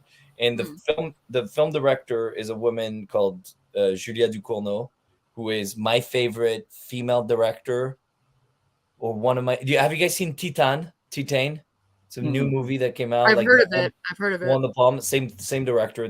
That was her first film, so that's a first film, Raw, and it's a masterpiece. It's a perfect film. It hits all the notes that you did. Well, yeah, but it's weird and odd and it's unexpected and yet follows such a perfect structure that it's very accessible, even with the subject that it deals with. She's a genius, and she will push the boundaries and push the envelope of cinema. And Raw is unlike anything you've ever seen. So, yeah, think coming of age story and cannibalism, and you have Raw. Think of it as a merge between Titan and Bones and All. Is that accurate? Correct. Yeah, it's sure. I haven't seen Bones and All yet, but I imagine Bones and All is actually really great. I'd recommend it. So cool. Yeah, I love it. I love that movie so much. I'm going to see it, but yeah, there's it makes you want to be a cannibal. I think it's really, I'm sold now. It's good for it's really good for Hunter. It's really good for. It's just it's brilliant. It's brilliant. It's simple too. That's the crazy thing. It's very simple. It's not like even the filmmaking and everything. It's very simple filmmaking. It's not. But what's in front of the screen is fascinating. There's not crazy setups or anything like that. It's actually filmed in a very regular cinematic way. But the content is fascinating and it's extremely risky. It's crazy. It's crazy. No Americans would ever dare to do it and would never be even able to do it. There's no way any studio in America would have financed this. No way. No way. And yet, it's not that crazy. It's not that gory, or it's not that, it's not Salo, or it's not a snuff film. It's not anything like that. It's still very elegantly made. Elegant cannibalism. Big fan of cannibalism. Big fan. So what are you hungry for then, Adrien? Well, I still don't understand why we don't eat our dead. I never understood that. That for me is something that makes no sense. I mean, it's wasted meat if you ask me. But to each their own, I guess. YouTube's gonna flag us now and take down this video. We're gonna get banned. You're gonna ruin Harrison's YouTube career. I'm sorry, Adrian. Harrison. Yeah, it's my fault. Just blame it on me. Yeah, Tarana Cinema, block everything. Right. Yeah, seriously, like what the hell? I'm sure we taste so good. I'm sure we'd be like super healthy. Yeah, it'd be it'd be healthy. I think there's studies that were made on that. Like it would be healthy. It is cheaper than burying us, so There you go. There you go. Like, what are we doing? Seriously, it's cheaper. It's healthier.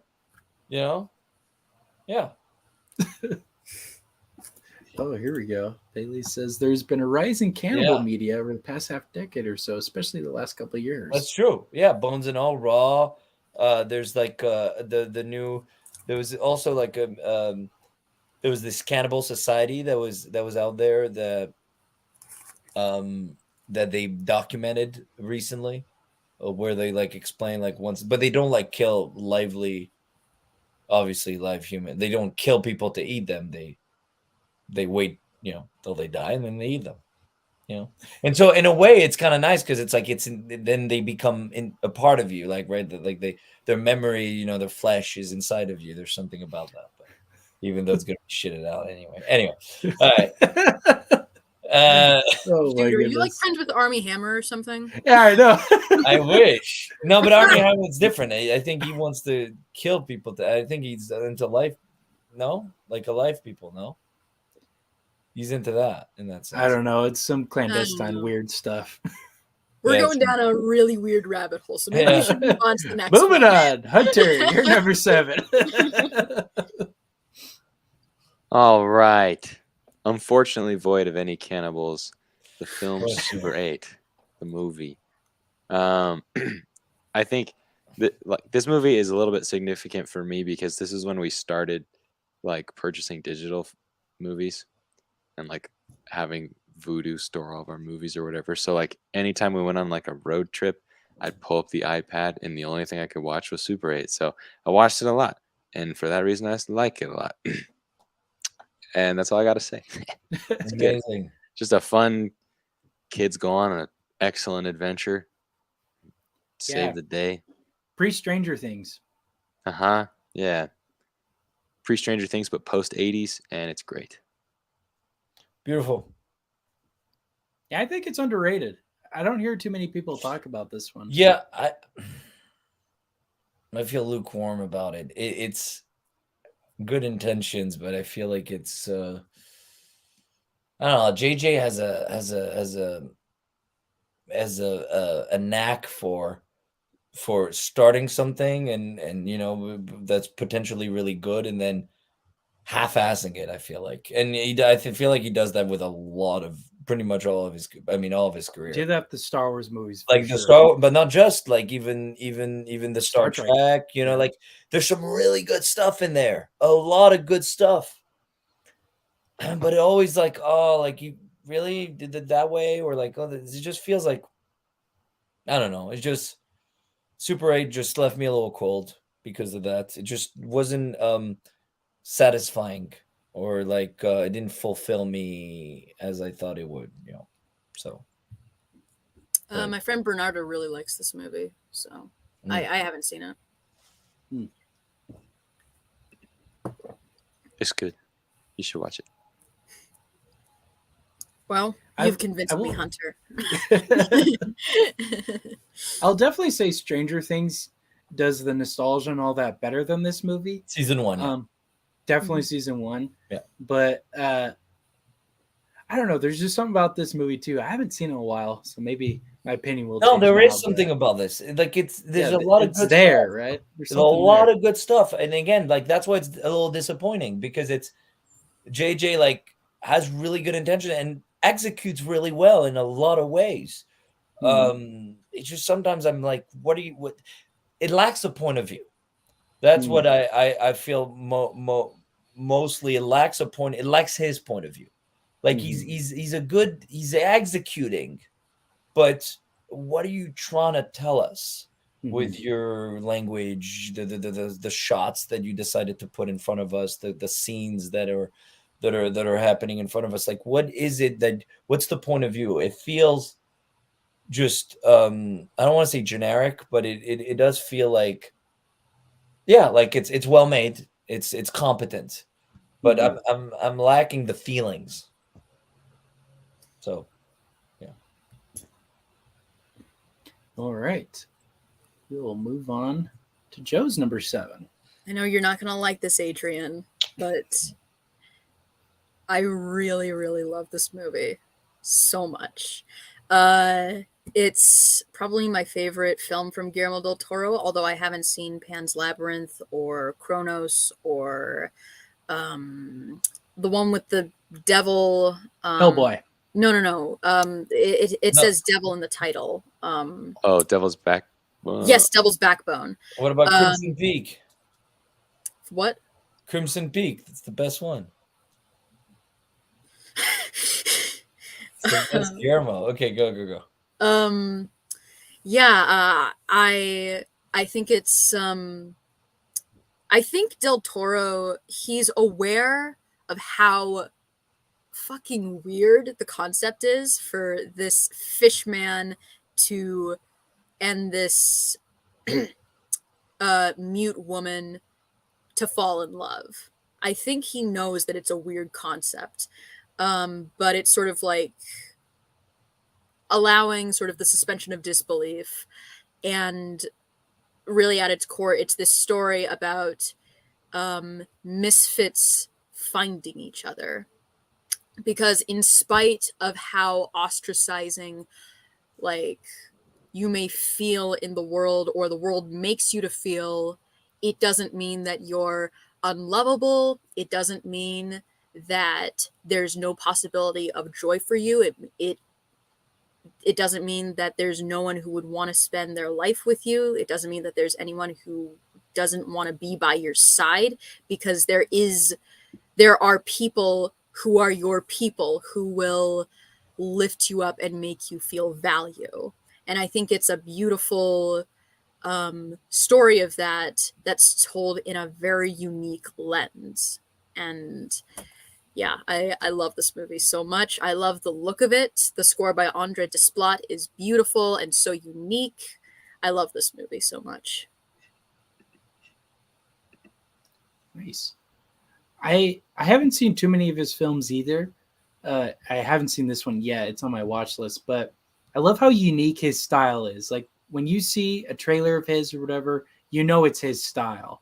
You know it's Guillermo del Toro. He's like Tim Burton. Yeah. You can always tell the style. He definitely has such a love for classic monster movies, and this is definitely an ode to them, because he stated that the inspiration for this is that when he saw Creature from the Black Lagoon as a kid, he actually thought that the creature and the woman were going to get together at the end, but he dies at the end. And so he sort of saw this as giving the happy ending to the misunderstood creatures from those movies. Yeah, and that's the thing. Like, I love his intention, and I love him as a cinephile, and I love him as a lover of all of that stuff, of genre. I just hate his execution so much. I hate, like, in general, or just with this movie? In general, general, I hate the script, right? Like, so the visuals, nothing really to say. It's all really, especially, it's incredibly inventive, incredibly imaginative. The character design are all great, all amazing. The story, the script, the dialogues, the way people talk to each other, the scene work, I think, is absolutely terrible. So it takes me out of it immediately. That's my problem with Shape of Water. It's all stereotypes. It's all the villain. Michael Shannon is a stereotype of a caricature of himself. The mafia, the mob that are coming. It's all, for me, script-wise, amateur level, with incredible and imaginative visuals, which is why it makes it so frustrating to me, because of course, a concept like Shape of Water I would love. I'd be the first one in. Are you kidding me? It's fantasy. It's a node to the monster films. It's exactly, you know, a fish, a person, and a woman. I would be the first one to throw my money at that concept. Are you kidding me? Especially during when they have that sex scene in the. Well, I don't want to spoil it, but it's brilliant, and it's brilliant in concept, and brilliant in idea, and brilliant also risk taking and all that. Nothing to say. And again, I love him as a real film lover. So when he talks about film, I listen with open ears. It's incredible. I just hate the way he tells the film, when the way he writes the script and the way it's put on screen, which for me then is a waste of incredible vision and incredible character design. Pan's Labyrinth, same thing.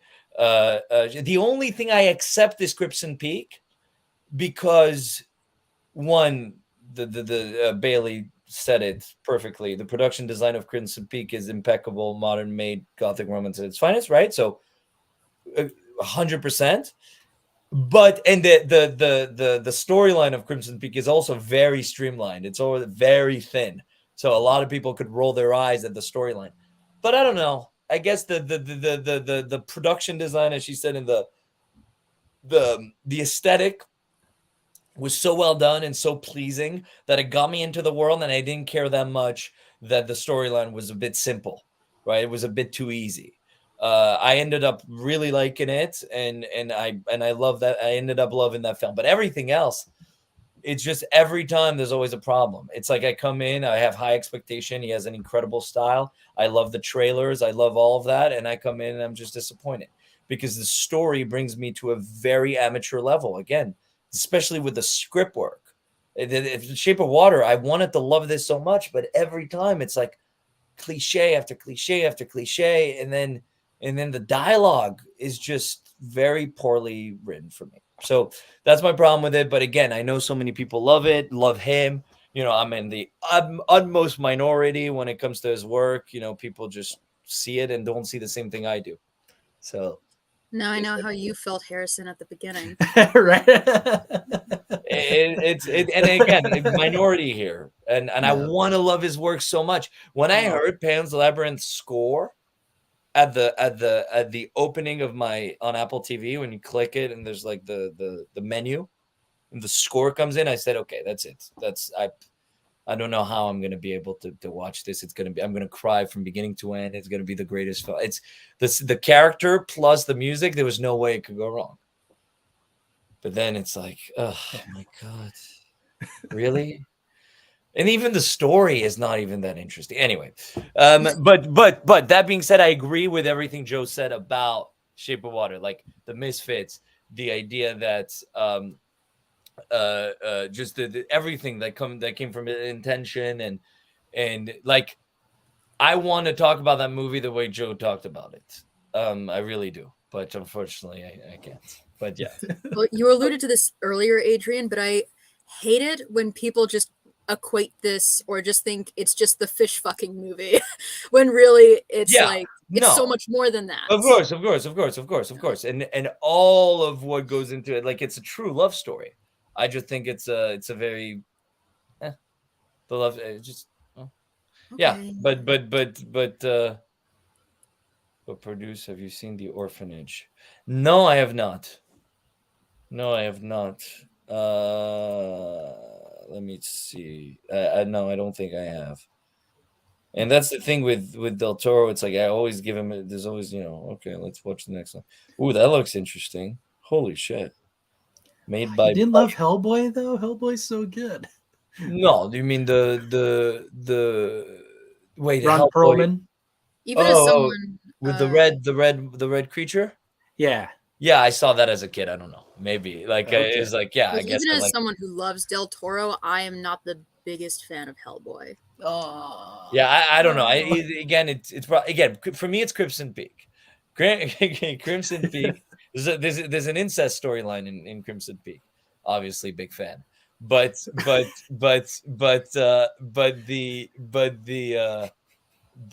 that's not just why I like it. I like it for everything else. Yeah. Moving on. Okay. Moving on. Why do you have to bring up something like that with my movie, Adrien? Come on. To be canceled as quickly as possible. Or to cancel Harrison, whoever comes first. You're gonna get Harrison canceled. Yeah, That's fine. I'll come up another way. Yeah, come up another way.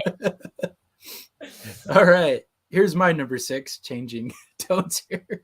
Has anyone here seen The Artist? Yes. I saw it a long time ago, and I think I didn't quite but when I watched it, I was too young to understand what it was going for and whatever, so I didn't really fully appreciate it then. So this is one that I really want to watch again because it's probably going to be amazing if I give it another shot. Yeah. Well, what I love about it is it's a perfect homage to silent films, especially from the early or the late 20s, I should say. This reminds me a lot of, what is it? Dang, I can't remember the name of it, but there's a lot of silent films this is based on, and also sound films like Singing in the Rain, which is also about the 20s and whatnot. But anyways, I think this movie perfectly captures that, the crazy characters, right?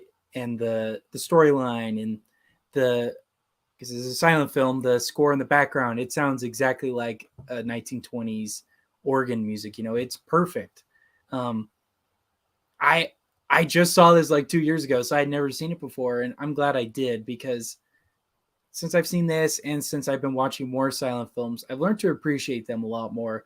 They're definitely like, I guess, a diamond in the rough, because when you hear silent film, you're like, I don't know if I want to watch that because there's no dialogue, right? It's going to be super boring. But this one, to me, like I mentioned with other films, is a good introduction into it because, it captures all the best parts of it.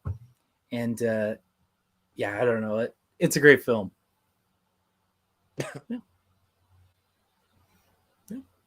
Yeah, it's very good. I agree. Mm-hmm. Now, what was it in competition with for Best Picture? I don't remember because I don't remember, but it won. Yeah, I remember it won, but hopefully it deserved it, right?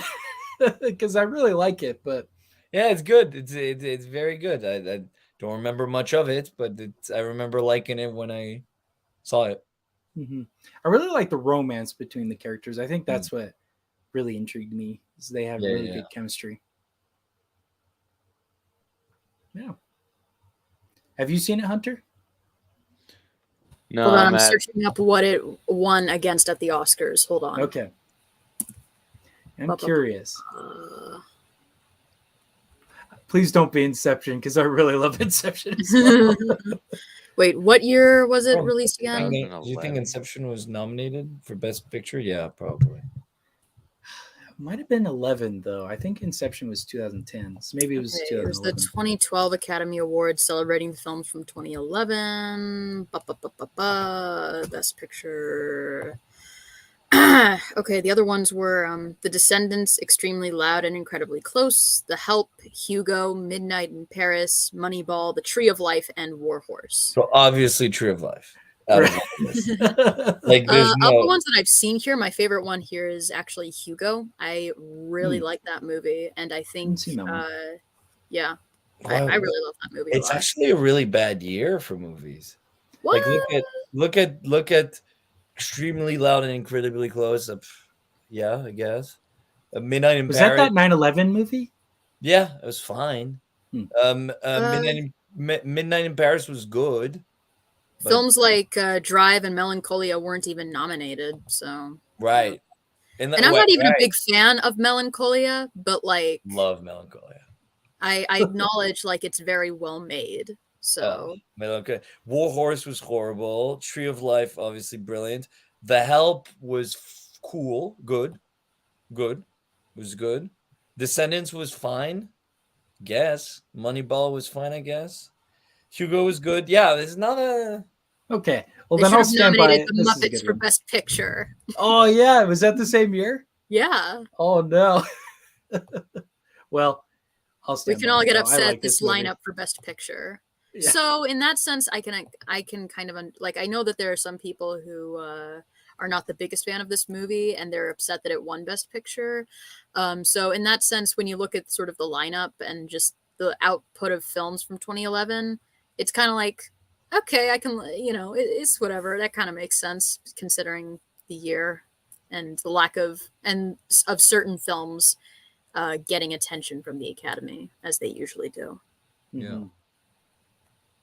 Yeah. Well, we'll move on to Adrian's number 6. Boom. It's not Inception, but it's close. So everybody's seen it, obviously. Yeah. I have not seen it. Oh no. No, this was, again, one of those experiences that you come out of the theater and you've seen something special and something that will stay with you forever. The emotions, again, that was brought in this film, and I'm not even talking about the storyline mainly. Like, the storyline was really good and extremely enjoyable and all of that, but the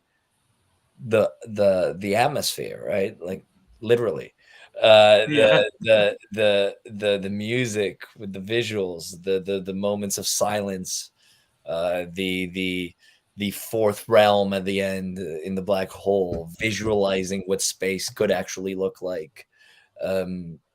Pretty much all of it with practical effects.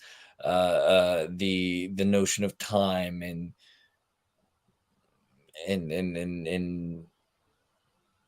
how much that matters, there's and how we take it for granted, and it's a super powerful and emotionally gut wrenching.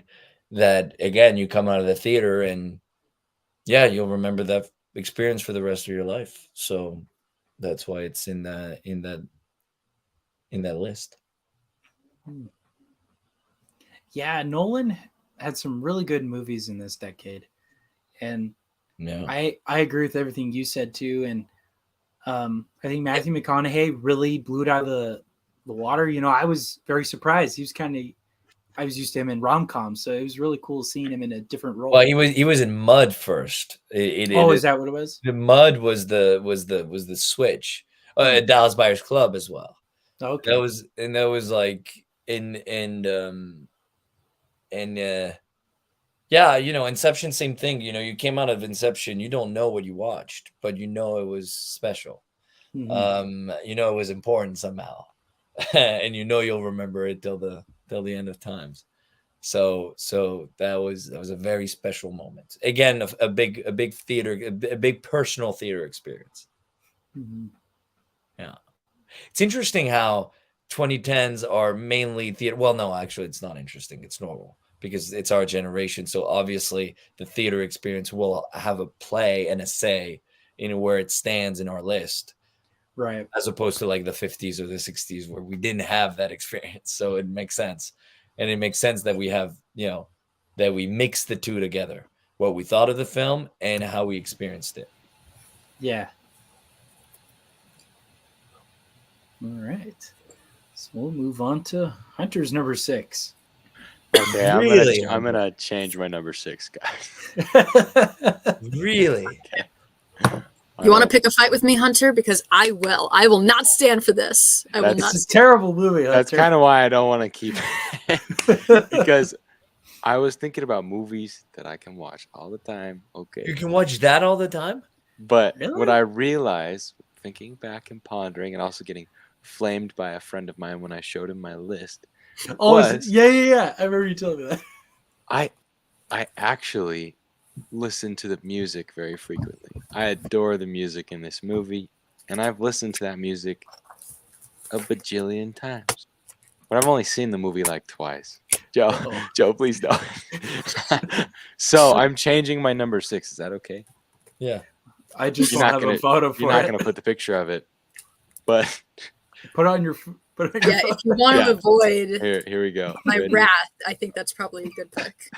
And I don't know. I think I Good can. choice on your part. Okay. You all ready? Are we ready?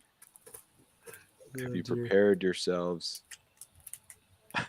I mean, if we're to give one nice thing about it, the animation is really good, but It's Yeah. everything else is. all right. I think I give it Ready? a 3 or 3.5. Yeah. I don't remember what I actually haven't reviewed it yet, but everybody, Maybe like a 2. this is the official number 6. Jack Tom Reacher, Cruise, yeah, that's a Jack good one. Reacher. Oh yeah. Yeah, that's a good one. It's better than this. It's okay. The main reason why I've seen this movie like 5 or 6 times. I know nothing about books or whatever, of specifically with Jack Reacher and its history and whatever. I don't know anything about that, so I don't care. However, and like Tom Cruise, I got a love-hate relationship with the man. Mostly love. He's pretty interesting. He's But awesome. like I hate that all I say is, oh, I visually like this movie a lot. But Jack Reacher, just visually, is so beautiful. I love this movie. I just like, you can pause it. Oh, so good. Okay. And it's slow and it's quiet. There's not a ton of, if you compare it to the second Jack Reacher film with Tom Cruise, that film is just Spy Kids and it stinks. Spy Kids is better. Okay. But the first Jack Reacher, it's like, I don't know. It's not like bogged down by dialogue and things. It's like, oh, all right. Things that I like the happen. sniper scenes. They're really cool. The sniper scenes are sweet, okay? And you get all this cool animated gun barrel crap going on. You get some my favorite scene is the end when it's all, he like drives a car in reverse and is getting shot up at in the car and whatever and shoots people, and it's sweet. Anyways. So Jack Reacher, brought to you by Disney's Pixar. It's pretty good. Oh, yeah. We can move on though. Okay. No, but I agree though. Jack Reacher is a good one. All right, Joe, you're number 6. Okay, I'm really excited about this one. Out of all of the movies on my list, this is possibly the most underappreciated and underrated, and criminally so. So Weekend is this film that takes place over a weekend, and is about this relationship this very brief relationship between these two men in the UK. And mainly the movie is just them just hanging out in their house and just talking about the nuanced forms of discrimination that they face with their gay identity. And a lot of the stuff it definitely has relevance still today. Like, it was released in 2011, 2 years before gay marriage was legal in the UK and 4 years before gay marriage was legal in America. And like, it still has a lot of relevancy with the conversations that they're having. And every time that I watch it, it's like, those scenes are just so freaking impactful. And the pace and the direction by Andrew High, he manages to create such a naturalistic environment. There are a lot of uses of long takes in this movie to great effect. And the script feels incredibly natural. The two performances from the leads are great. It has a really good vibe to it. Like, it's one that I just love to vibe to because the environment is so naturalistic. And I think everyone should watch this movie. It's a great film. I also want to add that Joe, finds something new to appreciate whenever they watch the film. That's also it's the only thing I wanted to.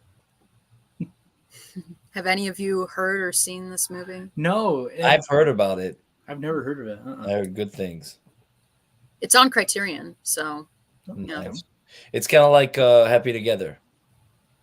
Happy Together. Oh Remember yeah, that? yeah. That's a good Good the one for UK version of Happy Together. Yeah, there you go. The white UK. But it's actually interesting because this talks about gay stigma, right? It talks about like gay identity, whereas Happy Together doesn't. It's just a relationship. Yeah. It just so happens that they're two people of the same sex, but they don't really go into it. It just is. But I love the discussions that they have about it in this movie. Oh yeah, I'm sure. It's, you can tell that Andrew High, like, he was probably projecting his own insecurities about making a film, because he was pretty much, because one of the characters says, "Oh, I can't make this piece of art because like straight people won't want to see it, and then it's going to be too, because it's not a part of their world, and gay people aren't going to want to see it because like it's not in their best interest." And so that sort of fear, you can sense that in scenes like that, there's like this projection of Andrew High's own fears as a gay man making films and making art with finding his audience. And it's such, I love the script of this movie. It's so great. Awesome. Nice. All right. So we're going into our number 5s now. This is my number 5. Now I know people like Thor: Love and Thunder more than this one. No, sorry. Yeah. Ragnarok. And I guess Love and Thunder. I was meaning Ragnarok, but I guess Love and Thunder too. But I like the OG. I don't know. I love the kind of fantasy feel to it, the more serious tone and into the more Norse mythology. And I kind of feel like it's missing in the newer Thor movies. You know, this is directed by Kenneth Branagh. He's got that, great Shakespearean style from his Shakespearean movies. And I love the cast, especially Odin. He's really cool, played by Anthony Hopkins. He's really good. And Thor himself is great. And it also has some humor. Some people say this is way too serious. It actually has some humor to it. Like, plenty. Oh, yeah. He's like, another! And he smashes a mug and all that fun stuff. This is like the early time in Marvel. I think this is phase 1 still. Yeah. This is before the Avengers. So it's like still the development stages, but I think it was a great introduction to the character and who he is as a person. And yeah, I love this movie. I think I was 13 when I first saw it. So again, perfect movie for me being at that age and just seeing the action on the screen. And yeah, it was either this or Captain America. I love both of them so much from this year, but yeah, love Thor. Do you say this or Captain America and you chose Thor? Yeah. The first Captain, I hated the first Captain America. Oh, no. I actually like the first Captain America. I actually really like the first Captain America. Second one, yeah. Not the. Anyway. Oh, well. Anyways, I think this is great. I wish they'd get more to the mythology aspect. I think it's missing in the newer ones. Yeah. All right. So we'll move on to Adrien's number 5. I mean, Oh, the vibes are immaculate here.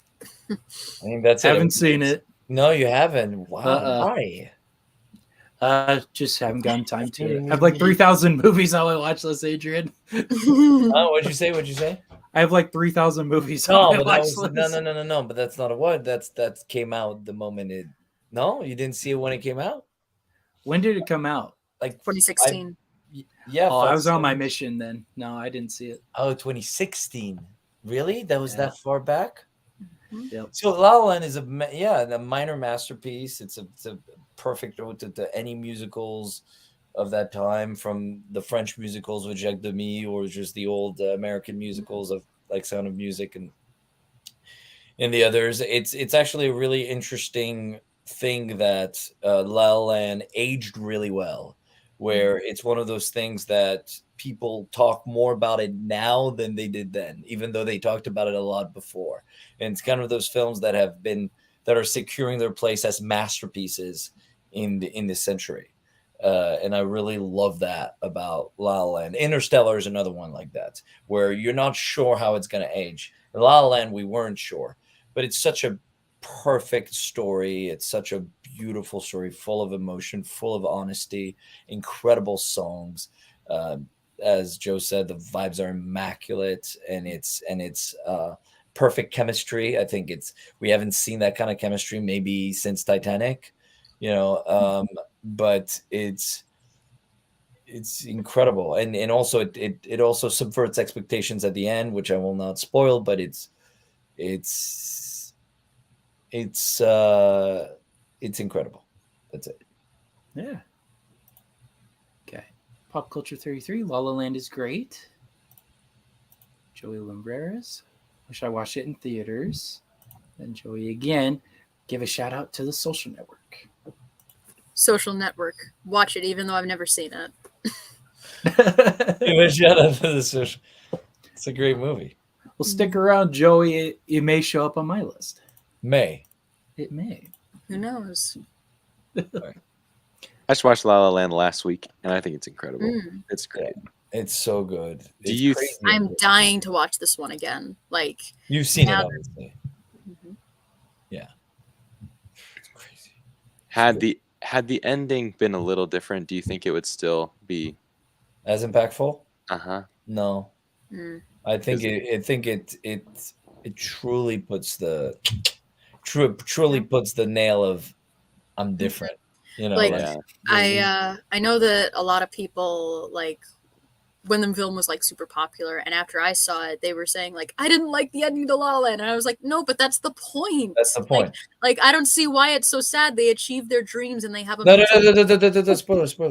I've seen videos of it. I know how it ends. Sorry. Oh, you know it ends. Yeah, I know. The internet's terrible, man. Sorry, it totally slipped out. I am so sorry. No. Oh, no, If it's- you knew, It's fine. It's I already just- knew. it's- Yeah. it is. Yeah. I mean, I remember we were discussing this with what's his name? The guy that our friend Nathan? Nathan. Who I basically talked to like 2 days ago. Same. But we were discussing this on our live on Instagram of La La Land and how like that was the point. Like it's like people didn't like the ending, they missed the entire point of the film. It feels like it's like, what did you watch? And also, has everybody seen Avatar 2? Not yet. I'm seeing it tomorrow. Okay. Tomorrow. Okay. Tend to watch it soon. Okay. Cool. All right. Got Evan's list here. My list is Lady Bird, Shape of Water, Quiet Place, Big Hero 6, Moana, Midnight in Paris, Inside Llewellyn Davis. Ooh, I've heard about that one. Yesterday and John Wick. That's a good list. It's actually funny. I either dislike all of those films or have not seen them. Wait, show me the list again. Oh, sure. It's actually funny. Lady Bird, I thought was fine. I didn't love it, but that Shape of Water, obviously, I dislike. Yeah. Quiet Place, I only saw clips, but never saw the whole thing. Big Hero 6, I hated. Moana. Oh, really? Yeah. For all the same like storytelling reasons, but anyway, that's another conversation. Moana. Oh no, Moana I loved. Midnight in Paris was okay. No, because yesterday I didn't see John Wick. I've never seen the whole film. I've seen like bits, but I've never seen. I still need to see it. And then Inside Llewellyn Davis, I've never seen it. I've always wanted to see it. No, okay, so no, it's not, because I really thought I either hated it or just never seen it. That would have been a fun list. All right. Hunter, you're number 5. Okay. I'm not smart enough to talk about this movie, but Enough said. senior year, I joined a cinema club, and we went to my friend's house, and we watched Parasite. And I was so blown away. I was just like, wow. Therefore, it's on my list. I still need to see it. You I- haven't Harrison- seen it, Harrison? I don't understand Harrison. Harrison's afraid of horror movies. They're not. No, but it's not even a horror please, movie, Come so on. Like, No, it's but Harrison- barely a horror film. I'm Like, trying to understand. Movies come out, right? Like they're like there's trailers, right? That come out, and you probably see these trailers, and you probably have a movie theater next to you, right? So like, how does that work? Like, how did you not see Parasite? Like when did it come out? 2019. Oh, 2019. Oh, okay. 2019. Well, I have no excuse for 2019. No excuse. That's what I'm like. I'm trying to. There's the You're pandemic. ashamed was of in yourself, there yet. Harrison. I know. I am. It's Like you've Nathan- obviously Nathan heard told about me it. to watch Obviously. Oh yeah. And it was probably playing in your theater. And okay. Harrison, think about like I was a poor college student. I don't watch. Yeah. think about like the fun engagement of like Ocean's 11 and all these like plans coming together where people are trying to do things and whatever. okay, this is kind of a stretch, but I'm connecting them. It's a very it's a big stretch. It's the Like- biggest stretch I've ever Like heard. think of like a movie with really good montages, and that's Parasite. And then everything goes crazy and it ends, and you're like, Like wow, Rocky 4 montage, or what kind of montage are we talking? all of the above. And then Okay. and then you watch like videos on YouTube explaining it, and you're like, oh wow, maybe this movie is a lot more significant than I realized. But anyways, I will talk about it when we come to mind. But yeah, We got a hot take here. I don't understand the love for Parasite. It might have been overhyped. It was okay. I almost kicked out of my movie club when I didn't love it. yeah, of course. That's the Yeah. one movie that you're like, this and Everything Everywhere All at Once is one of those movies you can't say it out loud. It's interesting how universally love movies like that. I know, right? It's crazy how that happens sometimes. Okay, 1 through 10. Sorry, Joe. I'm going to read it from 10 to 1. Grand Budapest Hotel, Parasite, Mad Max Fury Road. Nice. Inception, Unchained, or Django Unchained, rather. Social Network, La La Land, Uncut Gems, Marriage Story, and Whiplash. I only hate one of those movies. Guess which one? Grand Budapest Hotel. Uncut. No, she got it. I love They that. got it. I love that movie. Okay. I need to see it again. I I haven't seen it yet. It's on my list. It's in my phone right now. It's one of those, and again, Wes Anderson, I have a huge problem with him in general. Oh. Again, not Even- not for the visual Even style, Fantastic Mr. Fox. except for Fantastic Mr. Fox. Okay, good. Okay. Which We're okay. Mr. Fox, I really like. But Still need to but see it. but everything else, like I just not even his first, not even Bottle Rocket. It's like it's cool, I guess. I don't know. I don't get it, but it works for everyone else. All right. We'll move on to Joe's number 5. That's a really good one. So, 8th grade. Bo, Sorry, you got me right as I took. Oh, sorry. Right out. I haven't seen this one. it's Bo Burnham. It's Yeah. his first feature. So 8th grade. One of my favorite coming of age movies, and I feel like it is one of the most accurate depictions on the awkward feeling of being in middle school / high school. Like, I feel is like everything that the main character experiences, I felt, and I feel like everyone in some capacity has felt. And so I feel like this is probably something that like folks in like when they're in high school or whatever, when they watch, will be like, oh yeah, this is funny, I get it.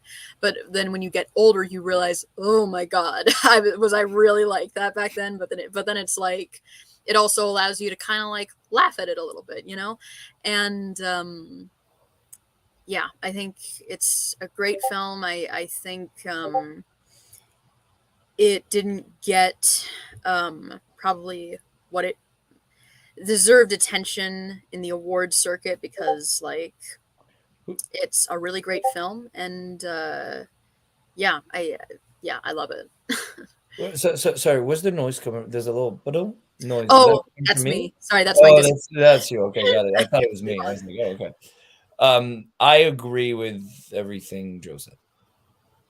It's incredible how, I don't know how you depict how it was depicted that well.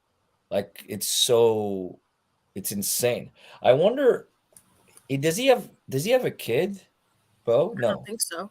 So how can you just write that? You need to have like someone in 8th grade that has to have talked to you about like what they've been feeling and so on and so forth. It can't just be like, oh, I remember, like, because this was so authentic to like the time it came out in, like the way kids, I don't know, it was crazy.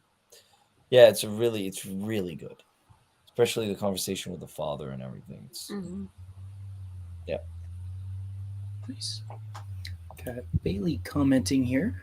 I also found Parasite to be fine. It was very well made, but I just wasn't as impressed or into it. Probably need to rewatch it. Yeah, me and Bailey don't disagree often, but there's a first for everything. Pop Culture 33, middle school teacher for 16 years. This was hard to watch. I told all Oh, the yeah. parents to watch it. That's wow. All right. So we're going into our number 4s. This is my number 4, The Social Network. This is for you, Joey. It's for you, Joey. Yep. I also just watched this recently, I think maybe 2 months ago. I was blown away by it. I love the writing from, is it Andy Sorkin? Aaron. Aaron. That's right. Aaron Sorkin. My mistake. Yeah, he's an incredible writer of this movie. I was blown away by that script. Really, really good. Because if you really think about the story overall, it's just a guy in college creating a social media app, right? You know, how tense can that really be? I mean, I guess the legal stuff too, but I don't know, just the way that David Fincher directed it and set it up and all that made it really intense and really fascinating to watch. Just thinking about that era too, you know, when Facebook was coming out and how it started to get notoriety and all that. It was a very fascinating movie, and just looking into that time period, because I was really young when that was all going on, so I don't remember any of it. So it was really interesting to see all of that. But It's yeah. also interesting that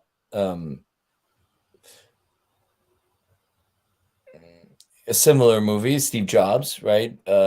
Years later, also written by Aaron Sorkin, which I think is a masterpiece, right? Like has no reason to be this good. It's like that. Like how good can it really be? How intense can it really be? How interesting can it really be? And I think that's all. I mean, Danny Boyle and Fincher did obviously an amazing job on each end, but I think it's Sorkin's script and dialogue that just glues it all together. And that's the common link between this film and Steve Jobs. And Sorkin is a magician. Yeah. And I'd be really curious to see a movie made about Facebook now, like comparison of when it started out to how it is now. It's very different now, of course, but it's crazy how much our world has changed just from this one app, you know. It's crazy. Yeah. All right. Have you seen this one, Hunter? No? No, I haven't seen this one or the Steve Jobs movie or anything cool. How about you, Joe? Have you seen this one? No, I said in the shout out that I did earlier that I. Oh, that's right. That's right. Okay. Well, I recommend checking it out. Mm-hmm. Right, got Evan here again. I was in college when Facebook started. I remember when Facebook was open to only college students, needed a college email. Yeah, that's a part of the movie too. How it started out just in Harvard and then to the other schools. And yeah, totally different now. It blows my mind. All right. Go to Adrien's number 4. Well, there you go. Speaking of, I think that's perfect transition, Adrien. I think that when I said it out loud, I was like, wait, I think that's next. And it was. Steve Jobs is the movie to watch right now. Steve Jobs is the movie that it's the most entertaining film of it's. It's one of those films that makes, again, like it makes no sense for it to be this good. Every single moment is a lesson, and it's not just because I'm a Steve Jobs fanboy, you know, or just because I'm an Apple fanboy or all that, which I am, and which obviously has appeal. But it's the filmmaking, it's the craft, the directing, the pacing, the structure, how it was built, right? It's not a really a linear film. It's not like we follow his life and it takes place before the three most important keynotes of a product launch of Apple. It starts with the Macintosh, then the iMac, and then the Macintosh, then Next, and then the iMac. 3 of the most important product launches in tech history and in Apple history. And it shows you the hour before, right? What happened an hour and a half before each launch. That's the movie. So it's I think it's a 2-hour movie, so it's about 30-40 minutes each, right? And it never takes your attention away from it. It always keeps your attention on the screen, on the character, on the growth, the snappy dialogue, I think it's a better movie than Social Network. And I know I'm in the minority for that. And I also think it's a better script than Social Network, and I know I'm in the minority for that. But it's unbelievably good, and it's something you can rewatch and rewatch. I've watched it like 5 times, and you can keep rewatch. Seth Rogen as a serious dramatic actor is one of the he makes a performance that is rarely done in the with Seth Rogen in these kind of films, which he's not being casted for in general, right? He's a comedic actor, but as a drama actor, he's even better than a comedian. He's even better than an actor, than a funny actor. So anyway, it's a must. Nice. And underrated. I need to check it out if it's better than the Social Network. For me, yes. And again, it could be on par. But it's the camera work, the everything is the music, everything. It's brilliant. It's a masterpiece. Yeah, I've heard of this one, and you've definitely, as usual, piqued my curiosity to it more so. Awesome. All right, Hunter, you're number 4. Well, it's a good movie, guys. Come on. Okay. Anyways, I don't even know what to say. I had some thoughts, but I don't remember them now. Nice. That's great. Yeah. I'm not gonna fake anything. It's a good movie. It's just like it's Interstellar. You like how many times you're like, bro, what's your favorite movie? And the person you're talking to is like, Interstellar. Because it's dang good, and there's a good reason for that. I have a coworker at my work, and we were really bored yesterday. So he was like, "Okay, what's your favorite movie?" And he said Interstellar. So every time I ask somebody, so your coworker, my friends, it's all the same. Interstellar is really good. Also, It gets a little shout out in the new Thor movie, and yeah. Anyways, it does. I don't remember that. It does. She's like, the guy is like reading her book, and she's like, Interstellar explains it really well, or something like that. Right? Am I wrong? I might be wrong. Oh, Natalie Portman's character. Yep. There you go. Okay, yeah, I do remember that now. Okay. So, anyways, really quick, I've been reading all these little taglines to sell the movie, and the end of Earth will not be the end of us.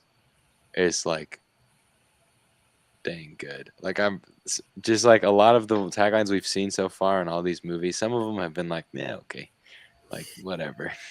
But like, I don't know. I feel like this movie's it really does honestly live that little line right there. Anyways, I have nothing more to say. We can move on. Okay. It's been 2 hours. We'll go to Joe's number 4. Silent Voice. I saw this movie very recently for its 5-year anniversary re-release in theaters, and it's a gorgeous movie about these 2 folks who, well, the boy like bullied this deaf girl mercilessly, and because of that, he was looked down upon and bullied in his school as well. The deaf girl moved on to a different place to learn, rightly so. And later on in his life, he realizes that he wants to do right, and he wants to apologize and seek forgiveness and for all of the wrongdoings that he does. And along that course, he learns to finally accept.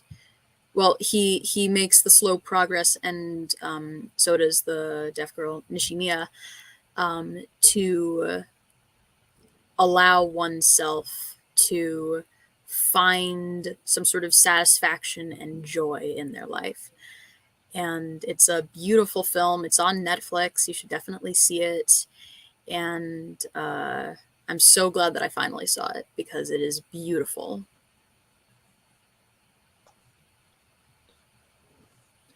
Very nice. I've just added it to the list. Yeah, I'll do that right now. Have any of you heard of this one? Yeah. No, No. I haven't. Wow. Like Yeah. So, when Your Name came out, which was like this huge hit from Japan, this was the other sort of anime film not by Ghibli that really got super popular, and rightly so. Yeah. Oh, speaking of which, hold on. Yeah, I just got the Steelbook for Christmas as well. So Ooh, nice. yeah. Beautiful film. Should definitely check it out. Yeah, just added it to the watch list. Mhm. All right, guys, Wait, you ready? Adrien, did you say that you had heard of it? Mhm. Okay. yeah. Mhm. All right, guys, number 3s. Here we go. Let's do this. Tangled. Yay. Full circle. Yep, we've come full circle to it. What I love about this movie that I think Frozen fails at is I think the character dialogue and relationships are much, much better in this movie. You know, I love the connection with Flynn and Rapunzel. I love Rapunzel's dynamic with, the witch hate. Oh, what's her name? I can't remember, but the bad guy, I love their connection. And I love even the little chameleon, Pascal. He's hilarious. And Maximus with the sword, right? Like, this to me should have been what Frozen is. This should have been the bigger movie that everyone talks about, all the songs and all that. I think are way better. I don't get the Frozen, man. I really don't get it. This one to me kind of seems a little underrated now. Maybe I'm wrong, but you don't hear about it as much. And I don't know. I think it's a lot better than Frozen and even Frozen 2. And I like that one a little bit, but yeah. Anyways, Tangled. If you haven't seen it, check it out. I assume we've all seen it. Yep. Yeah. Yeah. Yeah, this was like, I think this was like my go-to Disney movie in my childhood. And yeah, I have a lot of nostalgia for it for that reason, but it still really holds up, I think. Definitely. Especially the humor. I think the humor holds up really well too. Like, Mhm. Frozen doesn't have any of that. I'm so irked about that. But anyways, we can move on to Adrian's number 3. Speaking of Disney. So everyone. Yep, I think so. Yeah. Sí, claro que sí. Claro que sí. Well, there you go. I mean, what else is there to say? I think that's one of the greatest Pixar films of all time, and also a revamp in their career, as we talked about earlier, that it was starting to go down, and it emotionally, this brought memories and thoughts and a lot to think about for years to come, about artistry, about legacy, about regrets, about family, so on and so forth. And it's as Hunter would say, it's a good movie. Well said. Yeah. It probably has my favorite ending to any Pixar movie ever. Oh yeah. Huh. Yeah. Fun fact story. Harrison and I got to tour Pixar years ago. Oh yeah. While A Good Dinosaur was in post-production. And we were like, I don't know, we were like going around a friend of our father's was taking us all around, and we Wow. got to like look in some offices and see what's going on. And he's like, "You guys want to see something really cool?" And we like went to this random weird little room, and they just had a bunch of like Coco merchandise, but Holy like shit. we had no idea what it was. Yeah. And he's I like, think that was "Anyways, 2014, 2015. Yeah. yeah." He's like, "Yeah, we decorate this room, or some. It was something like they decorated with upcoming films or whatever." But anyways, just thought I'd add that. Also, Awesome. this movie in Spanish is so good too. Yeah. I think we saw it together in Spanish, didn't we? Yeah, it's great. Yeah. The music the- is so good too. Yes. It's like a great example of Pixar reminding us like that their movies about family are really good movies. All right. We'll go to Hunter's number 3. Oh yeah, baby. I know we already talked about it, but for whatever reason, like in the 2010s, this movie just became one of my all-time favorite movies. And like I just wanted to sit down and just watch some great gunslinging bad guys searching action, and True Grit delivers. Right. So I don't know. I love Jeff Bridges too. He's so good in this movie. I really, I don't know. It's like I really love the Western genre, and this True Grit and the original, like both, are just like such good. Like, put me in the Western world, like right now, and I can sit and stare at the screen and I'm there. So that's why I love this movie, and that's why it's so high on my list. It's just like a go-to to put me into another world. But yeah. And they chop off a guy's fingers. It's crazy. They do. It's crazy. Or I love how Jeff Bridges, he can't hit the bottle he keeps throwing in the air with the shotgun. He's like so drunk he can't even hit it. Yeah, that was funny. All right, we got Samuel Stevens' list here. Tree of Life, The Wind Rises, Visit, They Shall Not Grow Old, A Hidden Life, 10 Cloverfield Lane, MI6, Fallout, Mission Impossible 6 Fallout, Hunt for the Wilder People. Oh yeah, that one's funny. Midnight Special, Mission Impossible 5 Rogue Nation. I need to get into those Mission Impossible I need Samuel's movies. Letterboxd account because just from this top 10, they sound pretty awesome. Yeah, that's a great list. All right. Move on to Joe's number 3. Okay, so Call Me By Your Name. Out of all of the movies that I've seen, if I could choose one where I could just live in, this would be the one. The atmosphere is so appealing. It's so, it just, like, you feel like you're in this home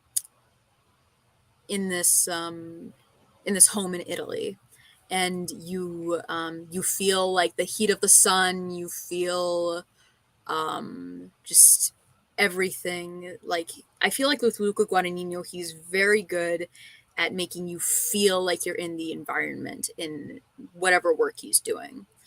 And he's probably like, yeah, you know what? I feel good saying it. He is my favorite director working today, and he is mainly, a large part of that is because he purely wants you to feel everything that the film encompasses. And the movie has such a wonderful atmosphere to it, and it takes you along this journey, and it absolutely breaks your heart at the same time at the very end. And this is also one that's held a very special place with me personally. And yeah, I love this film. I love it too so much for all the reasons that they said, and just in general. It's in. Have you? None of you have seen it? I haven't. It's incredible. It's unbelievable. Yeah. Yeah, and again, I hate it when people just call this movie the peach fucking movie, because it's so much more than that. It's I so remember that scene. Exactly.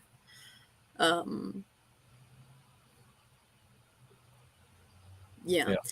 And I don't know if I want to know the context for that. For once, that's something I'm not into. Yeah. For once. Incest. Adrien's into cannibalism. Incest, But Cannibalism is incest, that's fine. But peaches, I draw the that's where you line. draw the line. Oh, yeah. 100%. I have standards.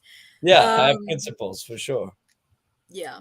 And I would like to acknowledge that, like, those who have, like, discomfort with, you know, I know that the film has gathered, I guess, some controversy with the age gap between the characters. And, Oh, I forgot about that. And I would like to say that, you know, I think the film clearly lays out that these are characters who are, like, honestly, who are kind of clumsy in what, you know, with trying to figure everything out, you know? Right. And not to mention that there are, like, when the film was first released, there were actually folks who were specifically targeting the film's age gap through purely homophobic reasons, even though they were fine with, like, straight couples with even bigger age gaps. Like, and honestly, considering that there are a lot of love stories that, like, oh, we can look past the age gap. Like, so many people have looked past the age gaps of Twilight, Romeo and Juliet. And so I feel like if we can, you know, if that's the case, then, you know, I think, like, I'm willing to, like, you know, I think, like, there's, like, this awareness that,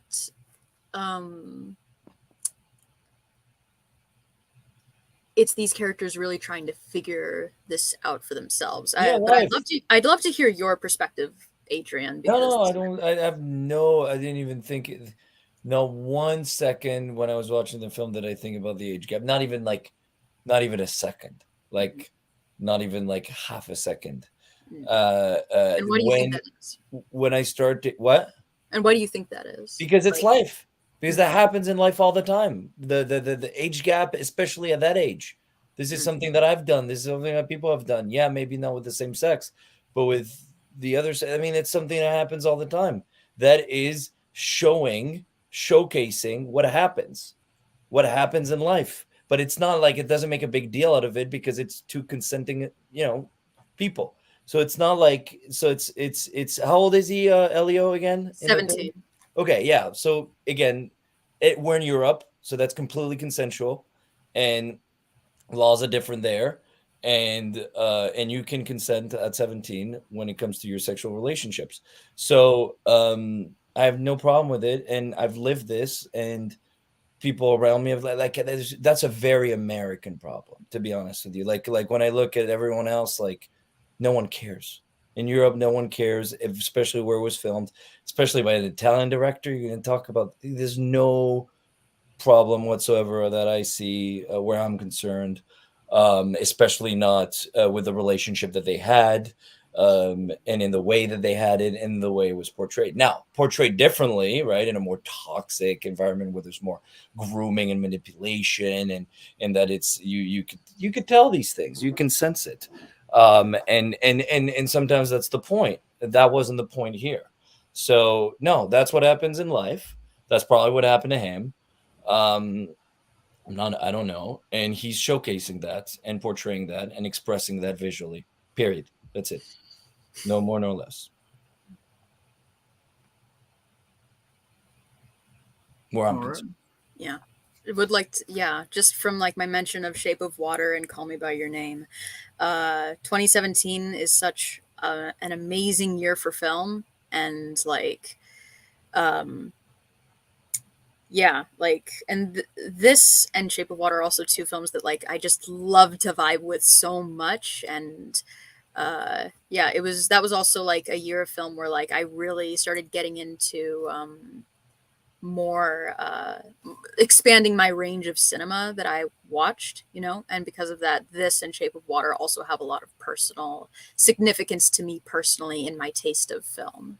So, yeah, and for me too. When I came out of this, I was like, there's something so authentic about it, so organic about their story, their love, and everything that like, yeah, like when you end up crying for this, like that's for me, it's always the thing. It's like, well, I cry at every film now that you've like known. I've said every single time that I cry at every film, but like at every like, because it means something, because it's like when you cry at certain things that you wouldn't necessarily be attracted to or be appealed to in general, then it means they did something that was different. It means that they really took you in because it was so honest, right? I would have never thought that a gay love story would ever touch me in any way, right? But it did, because it was it's a human story, and it's Correct. something that anybody Correct. can relate to, Correct. regardless Correct. of identity. Correct. It's done in that way, which is why the age gap is not even a thought.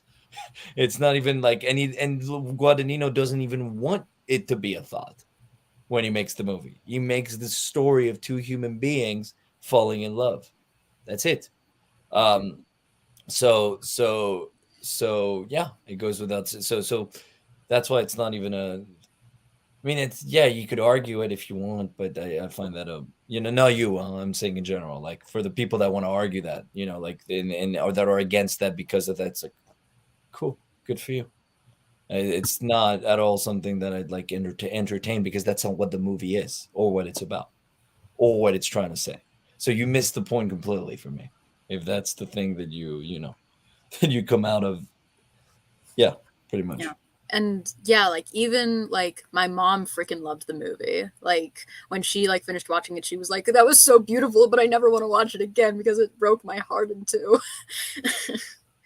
So yeah, no, for sure. Bailey says, "Can you?" Yeah, I think the movie's so easy to romanticize. So with the negative aspect of the age gap, people were attacking it. I think it was just something along the lines of, yeah, like, look, if you're like shocked by it or like it's not like your thing, that's fine. But I'm not shocked. I mean, yeah, you asked me, I just don't care. I don't care. Yeah. I just don't care whatsoever about that. As long as it's, legal and morally, fun. Again, like it's different morals. I guess like we Europeans, we think different. How about that? Just in that sense. And Guadagnino is European. This is, Chalamet is European. This is pretty much a European movie. I mean, they speak English, but it's in Italy, right? It's like it's different rules. We don't think the same. We don't put importance in the same things either. Age gap being one of them. So, yeah. All right. So we're moving on to our number twos. So this is my number two. Great pick. Yeah, losing my voice here. Sorry, I was sick the past couple of weeks, but anyways. And also talking for 2.5 hours, but that's that doesn't help either, right? No, I love this movie. I love The Irishman. Now I know a lot of like Goodfellas fans and all that. They say, this is Irishman is a ripoff or whatever. I guess I don't know. I haven't seen that one, so I can't make that. You haven't seen Goodfellas? No. Harrison, what's going on? Well, you weren't. Told you. Goodfellas either, if it makes you feel any better, Harrison. 3,000 movies, Adrien. I have to get through 3,000 movies. But anyways, I love the progression of the storyline with these characters because a lot of it really happened. The Irishman that Robert De Niro plays was a real guy. Jimmy Hoffa, played by Al Pacino, real guy. And so it's one of those storylines, like one of those kind of what if storylines. What did happen to Jimmy Hoffa, or kind of like the JFK storyline, right? Who really killed JFK? I'm always fascinated by those, and I love gangster movies in general. I don't know why I like the suit and ties and all of that. They're more professional, right? They're not. I don't know. Anyways, I like these characters a lot. I love the history of it. Love the direction. If there's one critique I have, maybe it's a little too long. I don't think it needs to be 3 hours long. I do agree with that critique of it. And that's my critique. Yeah. But other than that, I really loved it. First saw it on Netflix. I have the Criterion of it. It's beautifully shot, beautifully done. The de-aging effects are incredible for the most part. Although it is a little silly seeing, Robert De Niro, almost 80-year-old man kicking a guy. That did look a little silly, but other than that, it's a great great looking movie. And it's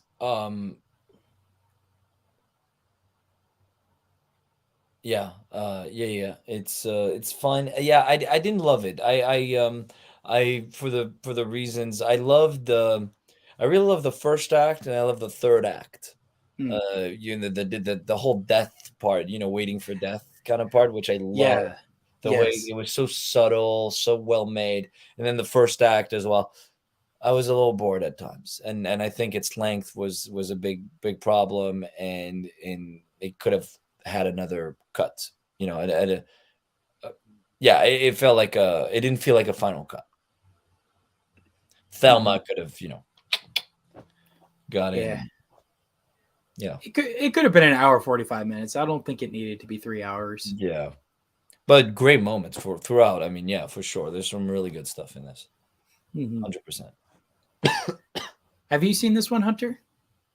No? Oh, We still gotta watch it. yes. So before you go, Hunter, we'll watch it because I have it on Blu-ray here. So, yeah. How about you, Joe? Have you seen this one? You're muted. Sorry. Yeah, I've seen it, but I think it's in need of a rewatch for me. I would like to watch it again, very much so. Mm-hmm. Cool. All right. Moving on to Adrien's number 2. Total tonal shift there. It's that's the best. Still, I know. It's taking a while. Sorry about that. No, please.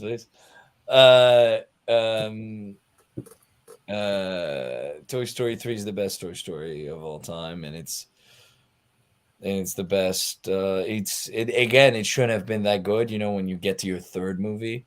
It's talking about crying, right? Like that's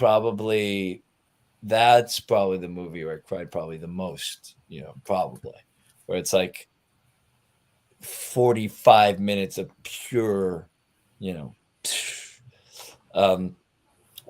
raindrops. It's an incredible conclusion, as we talked about conclusions earlier. All of that put in still in a new storyline, so it's like it has to conclude all the other two, but still having an original storyline to it. It never feels rehashed. It never feels old. It never feels redundant. It's always exciting, emotionally more than gut wrenching, and it's what Pixar does best. Hunter would say it's a good movie. Yeah.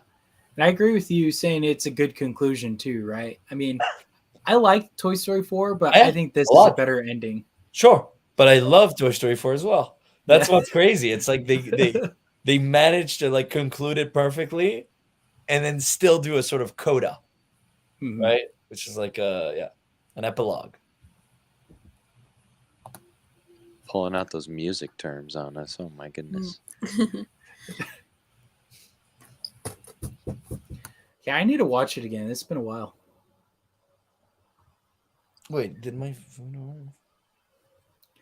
All right. Hunter, you're number 2. Yes. And I feel like I could speak a little bit to it because one time on a bus in the middle of Mexico, they were playing it. And that's where I started to realize my absolute love and adoration with this film. Primarily because, like any good superhero movie or any good action film, it keeps the pacing just so well. Every scene kind of moves into the next one. I don't feel like there's any kind of lull. And even when it takes some time to have like a little emotional moment, to have its little Peter Parker-esque, like emotional moments, like it just blends it all in really well with some great action.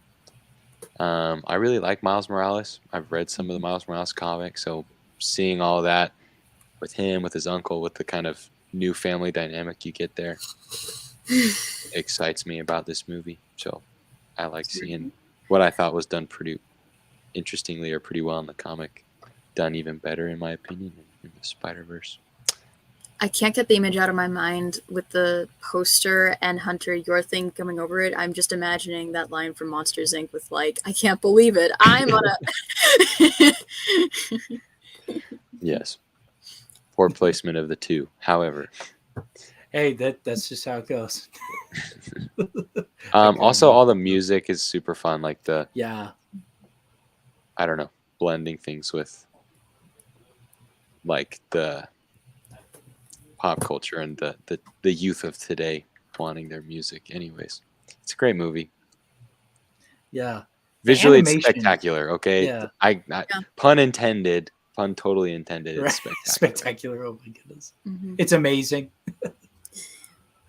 Yeah, the thing is with Spider-Verse, I was just talking to a friend about it, but really in regards to the mainstream, it really introduced and revolutionized the use of an ode to 2D animation in 3D environments. Like I was just watching the new Puss in Boots movie, which is actually surprisingly great. Like I had no whatever, but I heard. it utilizes That's what I heard too, it utilizes sort of hand-drawn aspects of it in a 3D environment, and we're seeing it more often in current animated films, and I love that. And I love that there's more of that ode to 2D animation that Spider-Verse is able to provide, considering that in the mainstream film, if your animated film isn't in computer animation, if it's hand-drawn or stop motion, it's probably not going to do very well.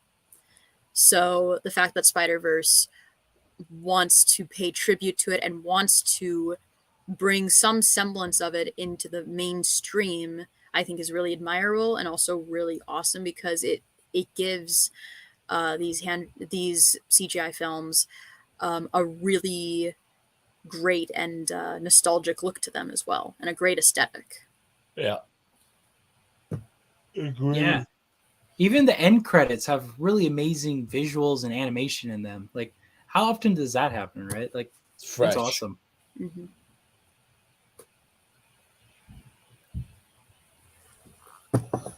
All right. Like Hunter said, it's a good movie. It's a good movie. All right, Joe, you're number 2. Oh yeah. This movie's fire. Enough said. No. Yeah, I've seen this movie twice, and both times I feel like I've gotten something new out of it. The thing is, the power of this film, like, I feel like beautiful is not a strong enough word to describe it. Like, the best word that I use to describe it is ravishing. Like, it really envelops you in this world, and really talks about the dynamic between the artist and the subject, and of desire. And it's told in such a nuanced way. And Celine Sciamma, she's probably my second favorite director working today, right behind Luca Oh yeah. Guadagnino. Wait, right behind who? Behind Luca Guadagnino. But As in my the favorite but in director. the but in the female, she's number 1. Yeah, I'd say she's my number 1. She's like my number 3 or something, like of all time. Yeah, I think she's really great at capturing visually the nuances of experiencing something new, something that you're unfamiliar with, something that you're trying to figure out. Tomboy is another one of her films that I saw recently, and it's great. Amazing. I love that film.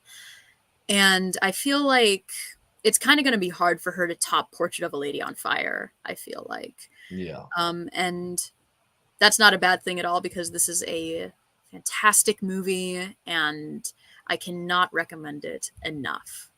You should just go in knowing as little about it as possible, and just let it sweep you off your feet, honestly. Yeah, I couldn't agree more. Mm-hmm. On both, in Tomboy as well. Mm-hmm. The I feel like the naturalism of her work is what really gets you the most. It's the shots on characters for just minutes of them just thinking about things, and you really get into their thoughts, and it's external, and at the same time it's very personal. It's really, really awesome work. Also, I've seen all of her other stuff, and it's pretty much all Still good. want to see Petite Mama and Water Lilies. Yeah. Right. So both of them, I wasn't a fan of Petite Maman. I know like a lot of people loved it. Water Lilies is good, but the other one, Bande de Filles, which is, I don't remember in English, but it's about the French suburbs, quote unquote, more like in the ghetto side of France, and it's also portrays young women and coming of age, and it's really, really incredible. Anyway, Did you say it was Pauline? no, Pauline's a short film, which was also really cool. What was the? Bande de Filles, which is a band Did of she girls. like? I'm looking at like the letterbox page of films directed by Celine Sciamma. Did she write that one instead, or Correct. direct? You got it. There's only 5. Do you mean Girlhood? Girlhood. Ah, okay. Is Bande de That's Filles. another one that I've heard of. Yeah. Really good. Hmm. Really, really good. So yeah. Nice. All right. Girlhood, Bailey. Yeah. We're going to go into our number ones, guys. Awesome. Dun, dun, dun, dun, dun. Here we go. For me, this movie is the best of the 2010s, and that is Guardians of the Galaxy. You really got Adrian's hope up. Harrison. Yes. Like he was thinking Tree of Life, Tree of Life. Oh, yeah, it's got to be Tree of Life. I know he hasn't seen it though. No, I haven't. No, it's Guardians of the Galaxy, man. I love the music, love the characters, love their interactions with each other. I don't know. It's just so awesome. Like when I was in high school, cross country and all of that, I would listen to the soundtrack to this all the time, like every single day on repeat. It's beautifully done. James Gunn, great director. Loved it. Hopefully he does okay with DC on a side note. I don't know. But anyways, great movie. I love this movie as well, honestly. I feel like James Gunn is like the best director when it comes to superhero movies. Like, Yeah, me too. and honestly, like, yeah, I think he's really gonna help DC out a lot to really find their own voice, you know, because with DC it's been sort of hit or miss, and they've been starting to create more stuff that with their own voice, and I feel like James Gunn will be able to help them with that because yeah, he's really great at making superhero movies that, like, you know, that are great if you take away the whole universe element of it, because like there's legitimate like human drama in a movie with a talking tree and a talking raccoon. So. Right. Exactly. And just another point too, these are like Z-list Marvel characters in the comics, you know, like nobody cares about the Guardians of the Galaxy. So But the this fact movie that made he's us able to do that, right? Exactly. This like movie I had made no us idea care. what the Guardians were, and then like when I saw this, like I was like, oh my goodness, like these are like I care about these people so much, and I didn't even know anything about them beforehand. Mm-hmm. Yeah. Yeah. Amazing.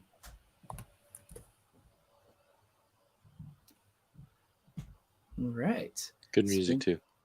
Yes. Yeah. Absolutely. I just played it so much.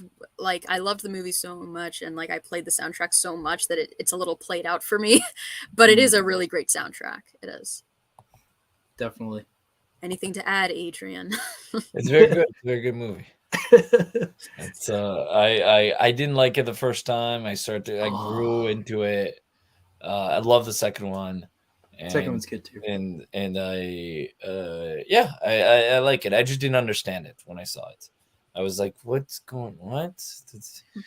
The humor and the seriousness and is this supposed to I wasn't sure what the tone was supposed to be. But it's my fault. It's not the movie's fault. It was me expecting people were saying it's the new Star Wars, so I was expecting something like that, and then it just was not that. So anyway, but it's very good. I will say this is probably this is no, not probably. This is definitely my favorite Marvel film. Like, yeah. Awesome. Yeah. I know for me it's either this or Iron Man 1. I love both of them so much. I have a hard time picking, but yeah. All right, Adrian, your number one movie of the 2010s. And then I have to go to dinner. Okay. But I'm so sorry. I'm being called up. Yes, well, as Hunter said, this is probably the best film of the century. I would say, maybe. I wouldn't be like, don't quote me on it, but like, if not the best, one of the greatest films of the century. And for many, many reasons, and you have to see it to really understand it, but mainly with the way it intertwines so many genres. You have comedy, you have drama, you have suspense, and not just at the same time, over the course of the film. It starts with comedy, then it slowly goes into a sort of action. As Hunter would say, I understand the connection that he made with the whole Ocean's 11 thing, which is a stretch, but still, like, you could make that connection, which then gets into like a very dramatic arc, which then gets into a thriller, which then gets into suspense, which then gets into this horror, almost psycho, gory, and it all, the way he intertwines this, the Bong Joon-ho intertwines this, all telling a singular story, right, with a singular message, a very clear intention of class inequality, and it hits every mark every time, while being one of the best shot film, plus edited, plus musically in tuned, and so on, and performed, and so on and so forth. That, for me, you've won cinema, and that's it. You can go home. And so that at that point, you reach another level of cinema, and Parasite has reached that for me. So there you go. Nice. All right. Looks like Bailey put her list in. So the list: Portrait of a Lady on Fire, Carol, Call Me by Your Name, Ex Machina, Gone Girl, Blue is the Warmest Color, The Way Back, Way Back, Francis Ha, Beginning Again, and Stoker. Yeah, that's a great list, Bailey. Yeah, that's an amazing list. Mm. Even though, yeah, I know Blue is considered problematic. I don't like slash agree with Trion. Yeah. Right. But I love the connection and attachment to the law when watching the movie. I had a hard time narrowing down suspicions. I haven't seen some. So I made The Hunt. The Hunt. Only Love Is Left Alive. Oh yeah, that's the Jim Jarmusch movie. And Kill Your Darlings. Yeah. Yeah. Yeah, it is too long. The sex scenes are way too long. Like, they don't add any real thing to the film, but I guess, the Kishish is a very naturalistic director, and to the point where you're wondering, okay, why is the director lingering on this for a while? Very cinema. That the moment that they met, when they actually just meet, he did like 100 take, like 100, like it was the whole day. It was just them meeting. It was just them having the first interaction. What the fuck are you doing? But yeah, I'm but and the did I like the film? I don't remember if I liked it or not. I think I liked some of it. Yeah. Overly long, though. It's a 3-hour movie.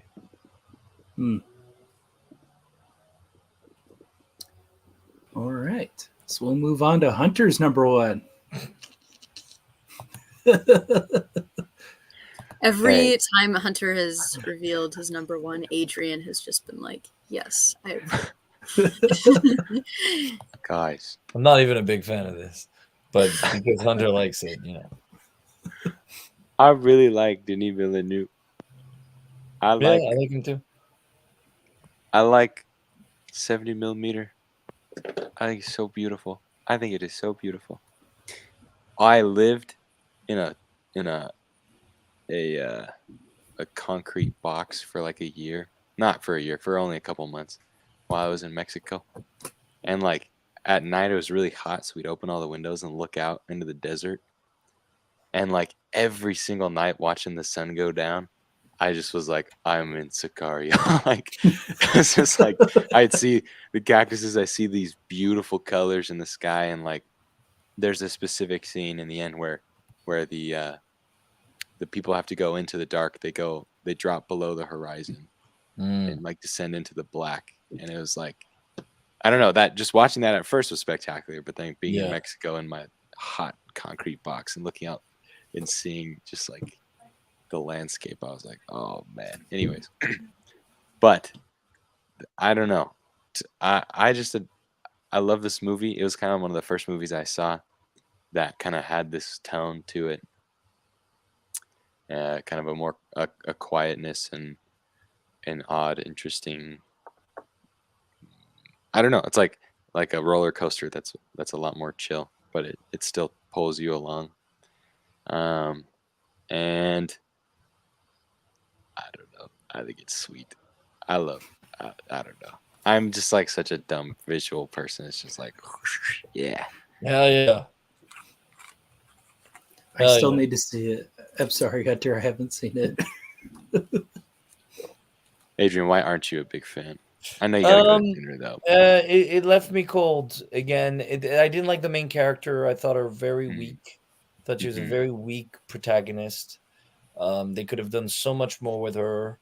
Obviously, I really like Del Toro, and there's some scenes I really love, but it didn't really pull me in like it did everyone else. So, and I'm a fan. I really like Villeneuve, and I didn't hate it. I